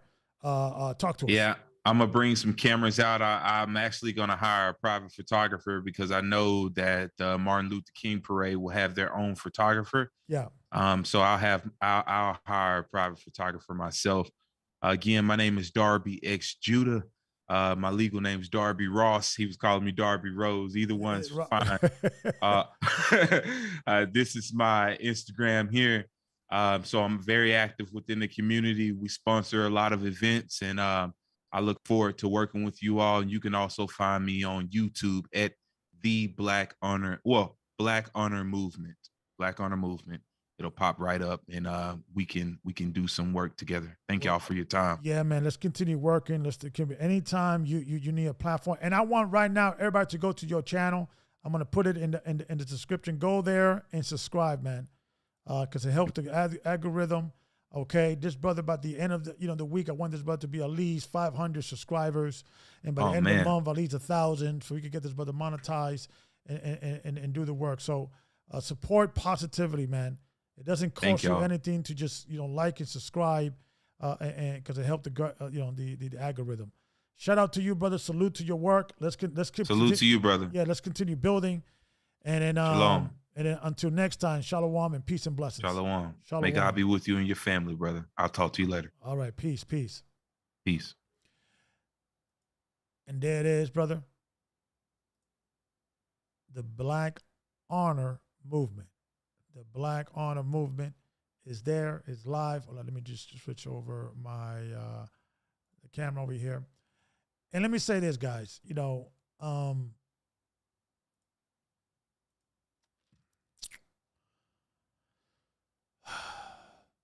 And this is my advice I'm giving to myself.